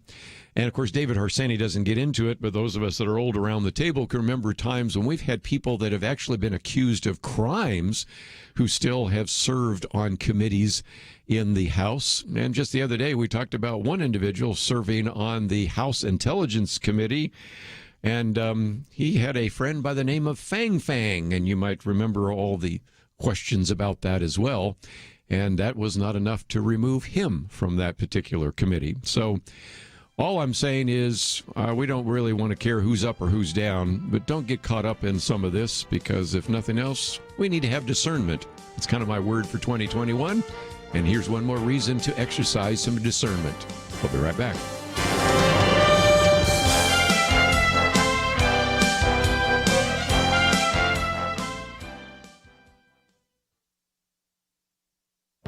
This is Viewpoints with Kerby Anderson. A corrupt government policy that was stopped by the Trump administration looks like it may return under the Biden administration. The Justice Department during the Obama administration allowed prosecutors to make settlement agreements that directed payments to left-wing groups rather than to the government or to victims. The Trump administration stopped such payments when it came into office. Attorney General Jeff Sessions argued in 2017 that when the federal government settles a case, those funds should go first to the victims and then to the American people, and should not bankroll third-party special interest groups or the political friends of whoever's in power. Representative Bob Goodlatte sponsored legislation to stop this, but the bill never passed. Before leaving office, the Trump Justice Department enacted a rule that went into effect in December 2020. That Justice Department rule is currently subject to review under President Biden's executive order. Lest you think that rule change would be insignificant, consider just one case from 2014 that involved the Bank of America. The Justice Department entered into a $17 billion settlement with the bank in order to resolve claims that it had engaged in various mortgage abuses. At the time, Investors Business Daily reported that various activist groups would be collecting millions from the settlement. They described them as a raft of political payoffs to Obama constituency groups. In effect, the government has ordered the nation's largest bank to create a massive slush fund for Democrat special interest. The Biden administration should not change the Justice Department rule. In fact, Congress needs to act by passing legislation to prevent future slush fund payouts. I'm Kerby Anderson, and that's my point of view.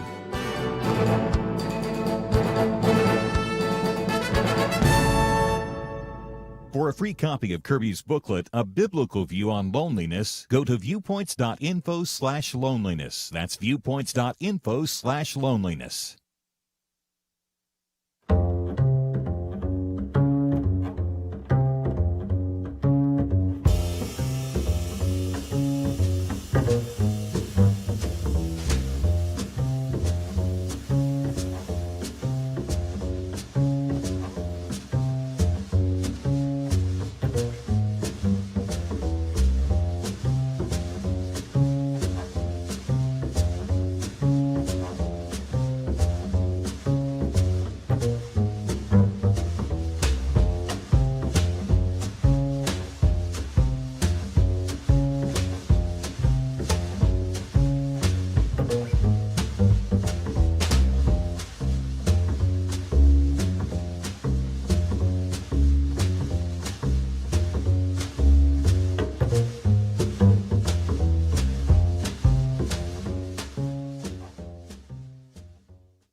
You're listening to Point of View, your listener-supported source for truth. Back for a few more minutes, and then we're going to be talking with Russ Vought about a variety of different things in terms of his experience at the Office of Management and Budget, as well as his new organization that I think you would like to know about, and, of course, his very good article, which we have posted, How to Lead the United States into an American Spring. A very good piece, which we'll be talking about in a minute. But just before we take a break, and maybe even Russ will have some comments about these executive orders, it is a sad commentary that you cannot have any agreement right now in the mainstream press about the number of executive orders signed by the president. This is a sad commentary indeed. Let's go to our good friends at National Public Radio. NPR says that their count is 28, but I've seen other people say 42 or 45. I understand what NPR is doing. They're looking at what you might call executive orders. Some of these other executive memos aren't technically executive orders. So if you do an apples-to-apples comparison, already Joe Biden has signed more executive orders in the first couple of weeks than anybody. I mean, the record was held by a man by the name of Barack Obama. And then there were quite a number by Donald Trump. I'm not denying that, but this has been something that is off the charts. So we can argue about how many executive orders there are and whether you want to use the 28 number or the 42 number. But what are some of those that I think may be most significant? And next week you will hear a commentary by me, but I thought I'd mention it now that one of those that many people are saying may be the most significant is one that is not being covered very well by the mainstream press, and that is the change in looking at regulations. Even the other day when I mentioned that with one of our guests, he said, well, we'll probably go back and change that again. Well, maybe, but I think sometimes the damage is done because under the Trump administration, whether you like the Trump administration or not, there was an attempt to say that too many regulations were hurting business. And since Donald Trump came out of the business world, he actually required that you have to get rid of 2 regulations before you could pass a new one. Very quickly, because you could find some regulations that should have been emptied a long time ago, they got up to a ratio, I think, of 17-1. It kind of settled down to a little bit more than 4-1, but nevertheless, it was very easy to deregulate lots of things. And one example of deregulation is Operation Warp Speed, and you just heard me a couple of minutes ago talk about the kind of virus production that has actually been taking place. But one of the very first actions by incoming President Joe Biden was to reverse Trump deregulation. No surprise there, because after all, there's always been the assumption, especially on the Democratic Party, that government is going to need to regulate everything, and sometimes regulations do more harm than good. But that's not enough. He went on to simply call for something different than just what you might call a cost-benefit analysis of a new regulation, but instead to actually look at the benefits and, in some respects, the way it's written, minimize the costs. And you can understand the impact of one of these particular executive orders by seeing what both the left and the right say about it.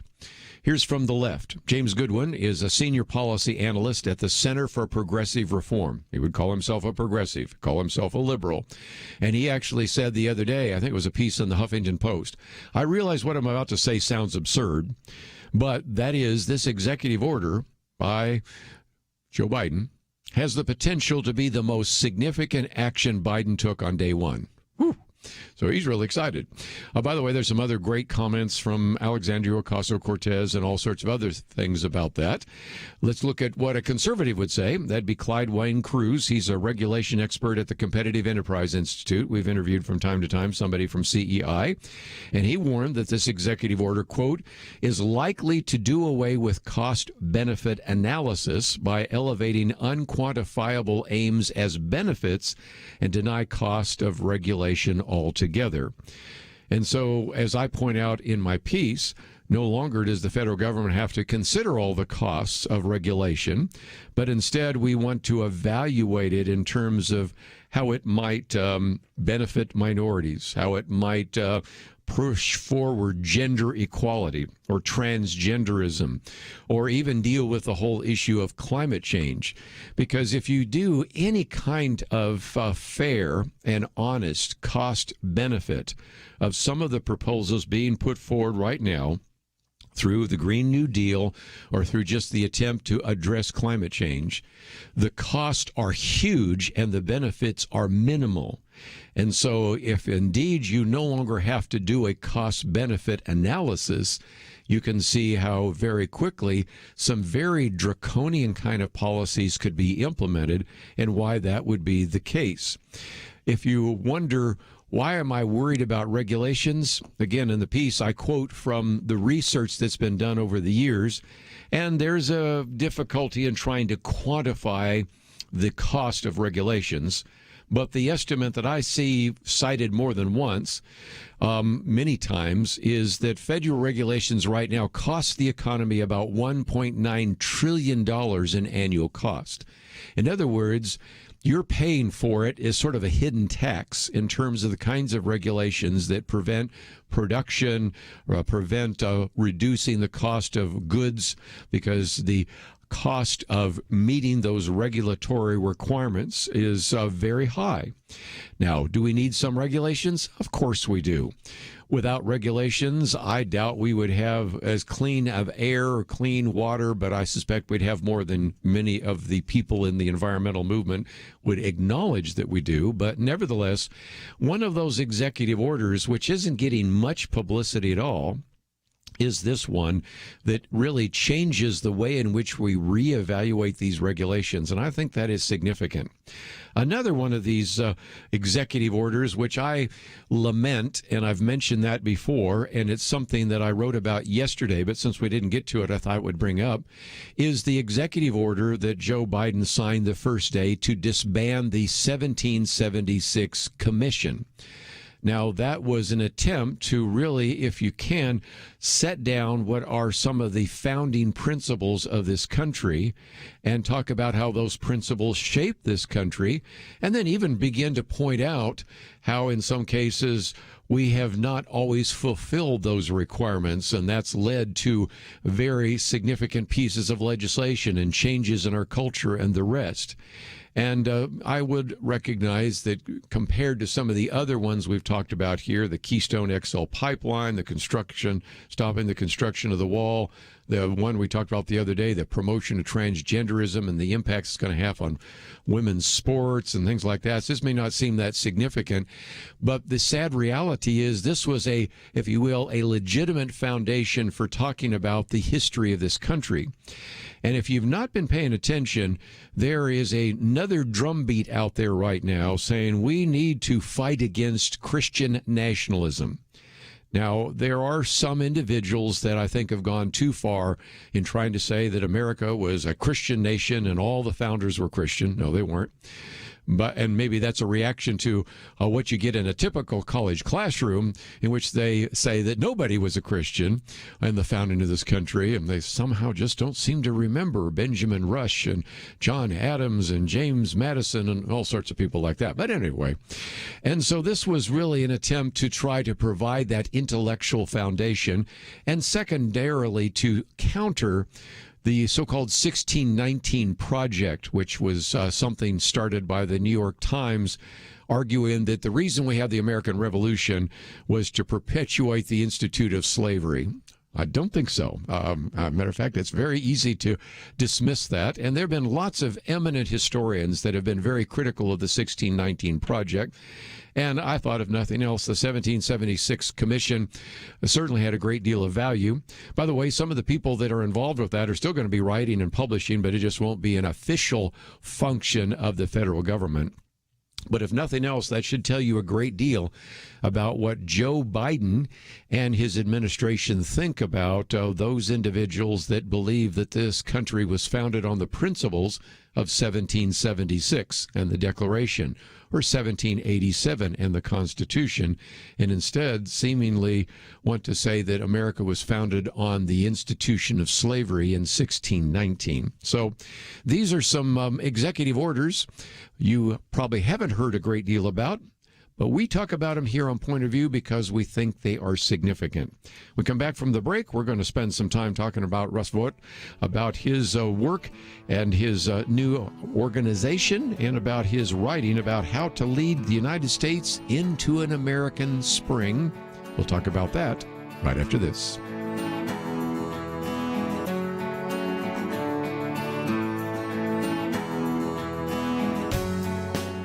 We live in a digital generation. Point of View is reaching this often overly plugged-in generation with truth. You can keep up with us 24 hours a day using your phone, your tablet, your laptop, or your desktop. Search for the Point of View radio talk show on Facebook, where you can keep up with today's issues, learn about current and upcoming guests by liking us on Facebook. Also, follow us on Twitter. Our handle is @Point of View RTS. That stands for Point of View Radio Talk Show. Learn, interact, make a difference with Point of View using new media. And here's one way you can make a big difference. Help us increase our reach by spreading the word among your friends. Share a Facebook post. Tag us in a tweet. With enough joining us to plant seeds, we'll see a tremendous harvest. Come on, it only takes a minute. Search for Point of View Radio Talk Show on Facebook, at Point of View RTS on Twitter, and subscribe to the Point of View Radio Talk Show channel on YouTube. Learn, interact, share. The Point of View Radio Talk Show. Point of View will continue after this.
You are listening to Point of View.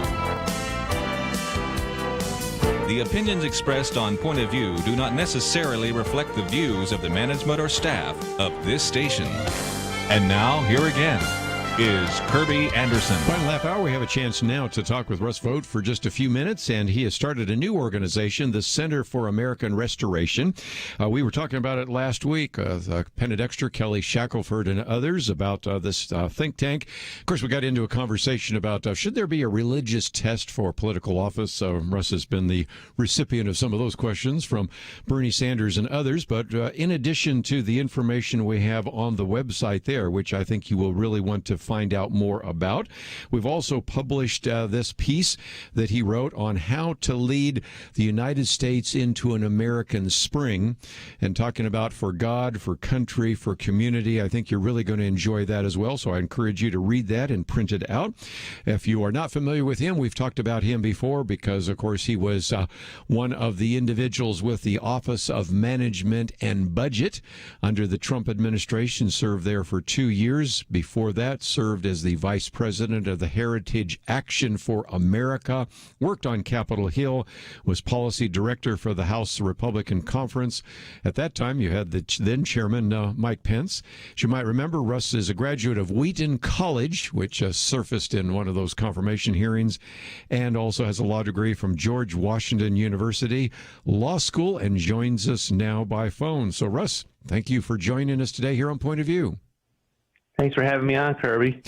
Let's, if we can, talk about your new organization. Kelly Shackelford, Penna Dexter, and I were talking about some of the things you're doing with the Center for American Restoration. I know you're just getting started, but in some respects, this is an opportunity for some of our listeners, like myself, that have followed some of the things that you've done through the Heritage Foundation, and I see that you really are wanting to kind of move ahead with some of the agenda. But what's going to be taking place in the near future here with the Center for American Restoration?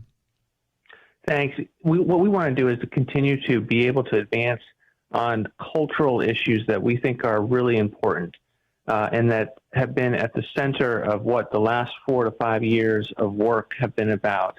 And, one way to talk about them is the America First agenda. But my belief is that we have lost in this country a political consensus about what makes this country great. That we're a nation under God with unique interests that flow from our people, our history, our institutions, and that our individual freedoms flow out of a context of healthy communities and just laws. And until we regain that consensus in this country, I think we're going to find that our elections are very tight. Our dialogue in our neighborhoods is going to be challenging. And I think in the midst of confronting bad policy from the Biden administration, which we fully intend to do, we also want to prompt and provoke a long-term conversation about how to regain that consensus in this country. There's a lot of work to do. How do we refine our overseas commitments to be able to ensure that we are no longer in endless wars? How do we provide a little bit more of a consensus to make sure that we're not having these very radical left-wing viewpoints in our schools and our communities about transgender rights? How do we make sure that our communities are healthy with regard to not having drugs throughout the communities? These are all things that we want to work on, and we believe there needs to be a focus on these because sometimes they have fallen by the wayside before the last 4 years of the rise of the America First agenda and President Trump. One of the things I appreciate is, I think it's on the 4th page of the piece that we have posted, you talk about how the different endeavors that he will be a part of, and they just look kind of like a list of all the things we talk about here on Point of View, whether it's pro-life, whether it's issues of the military, whether it's the issue of marketing, or the market, a free market, which we talked about earlier with George Barna, immigration, China, and all the rest. But you started by reminding us that when you talk about addressing the cultural issues, the sad reality is that the people that really guide and direct the culture, whether it's the academy or media or entertainment or even just elite opinion in most of the mainstream media, those are pretty much dominated by the left. So when we talk about this, as I've said before, culture is upstream of politics. When we get involved politically, in some respects, it's because we've already lost the culture wars upstream. And it seems to me that you recognize that connection as well.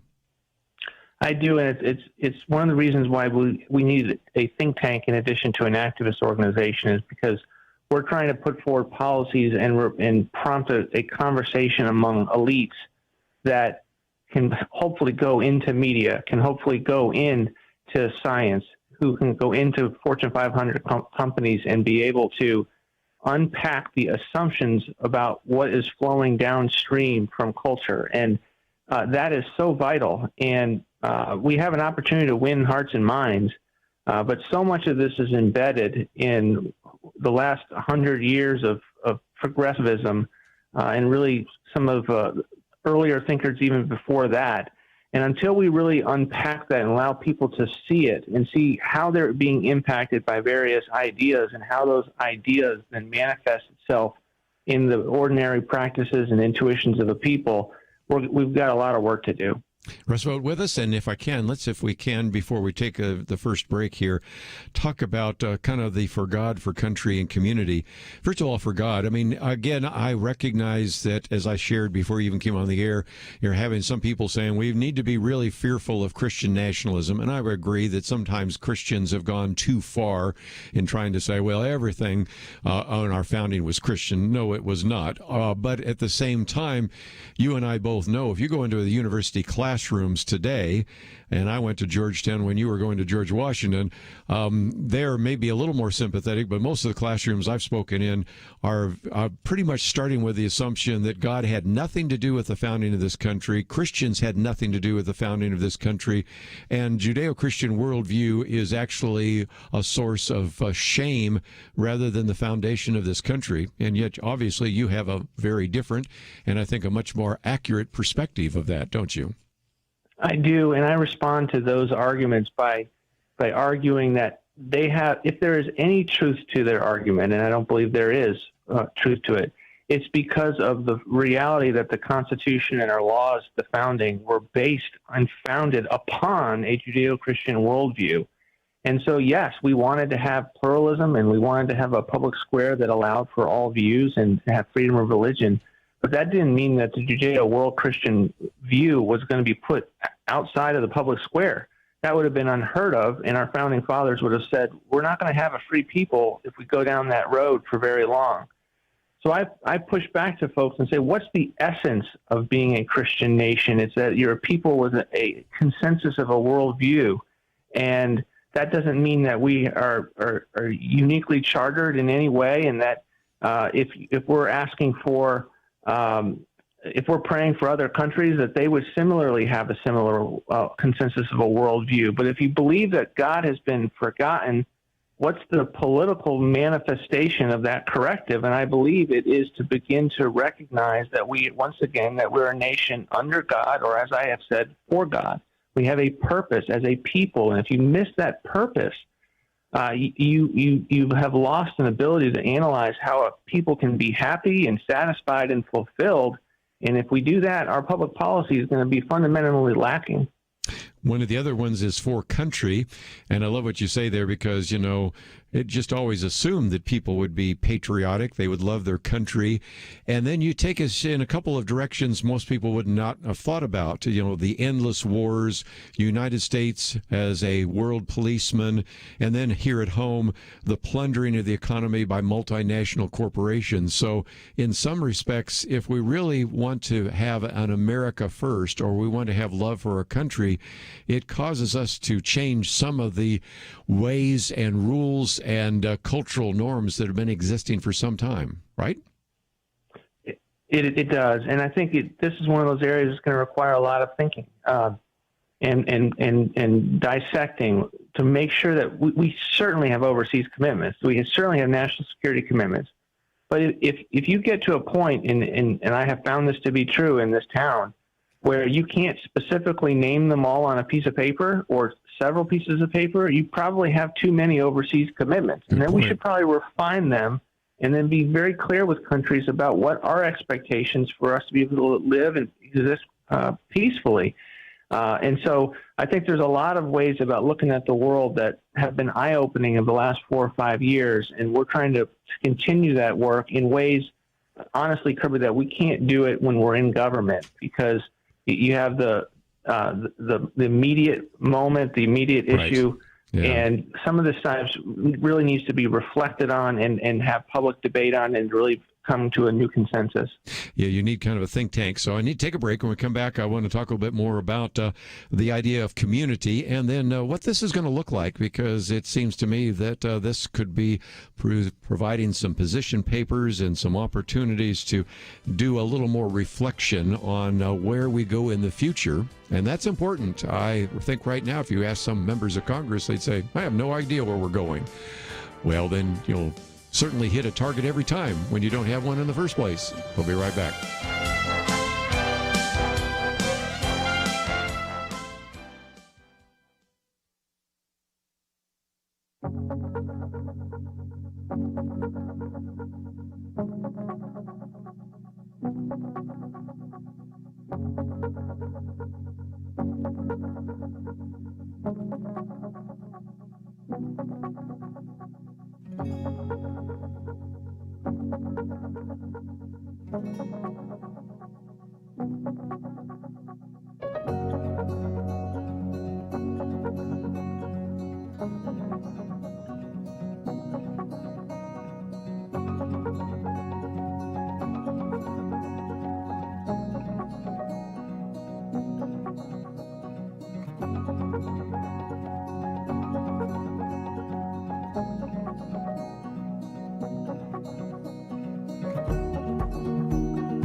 Now, back to Point of View, your listener-supported source for truth. Continue our conversation with Russ Vought for a few more minutes. Again, the founder of this new organization, the Center for American Restoration. We've talked about for God, for country, now for community. And Russ, this is a tough one because we're talking about a world in which postmodernism has sort of run its course and relativism is there. You talk about in this piece cultural Marxism. We've got critical race theory. We have transgenderism. We have, in some respects, a difficulty right now to come back to any kind of settled assumptions. And that is not good, first of all, for the next generation. It's certainly not good for the foundation of this country. And though we were a little bit encouraged by our interview last hour with George Barna that the interest on the part of many Americans for socialism is waning at least a little bit, but at the same time, we've got a lot to do in this area of community and culture, don't we? We do. I think the good news is that I don't think the American people are at all prepared or willing to accept the implications of some of these policies. So whether that, I have two young girls. When we go to Target, it's not an easy decision to be able to just let them go to the bathroom unsupervised because of for security reasons. And so there's all sorts of and we're seeing that in local sports with regard to mom and dads who wanted their daughters to have an equal and fair playing field. So there are a host of implications that people are beginning to see in real time of what these policies mean. But the amount of philosophical foundation that has come before these new modern radical policies is extensive, and it needs to be unpacked. And I think there are many there and who have been in and will continue to be in that discussion. But it's going to take some time so that people can really understand. And my hope is that more of a consensus among people of faith across the country about, from a worldview perspective, when you sign up for a worldview, this is what you're also getting, and here are the reasons why. Wow.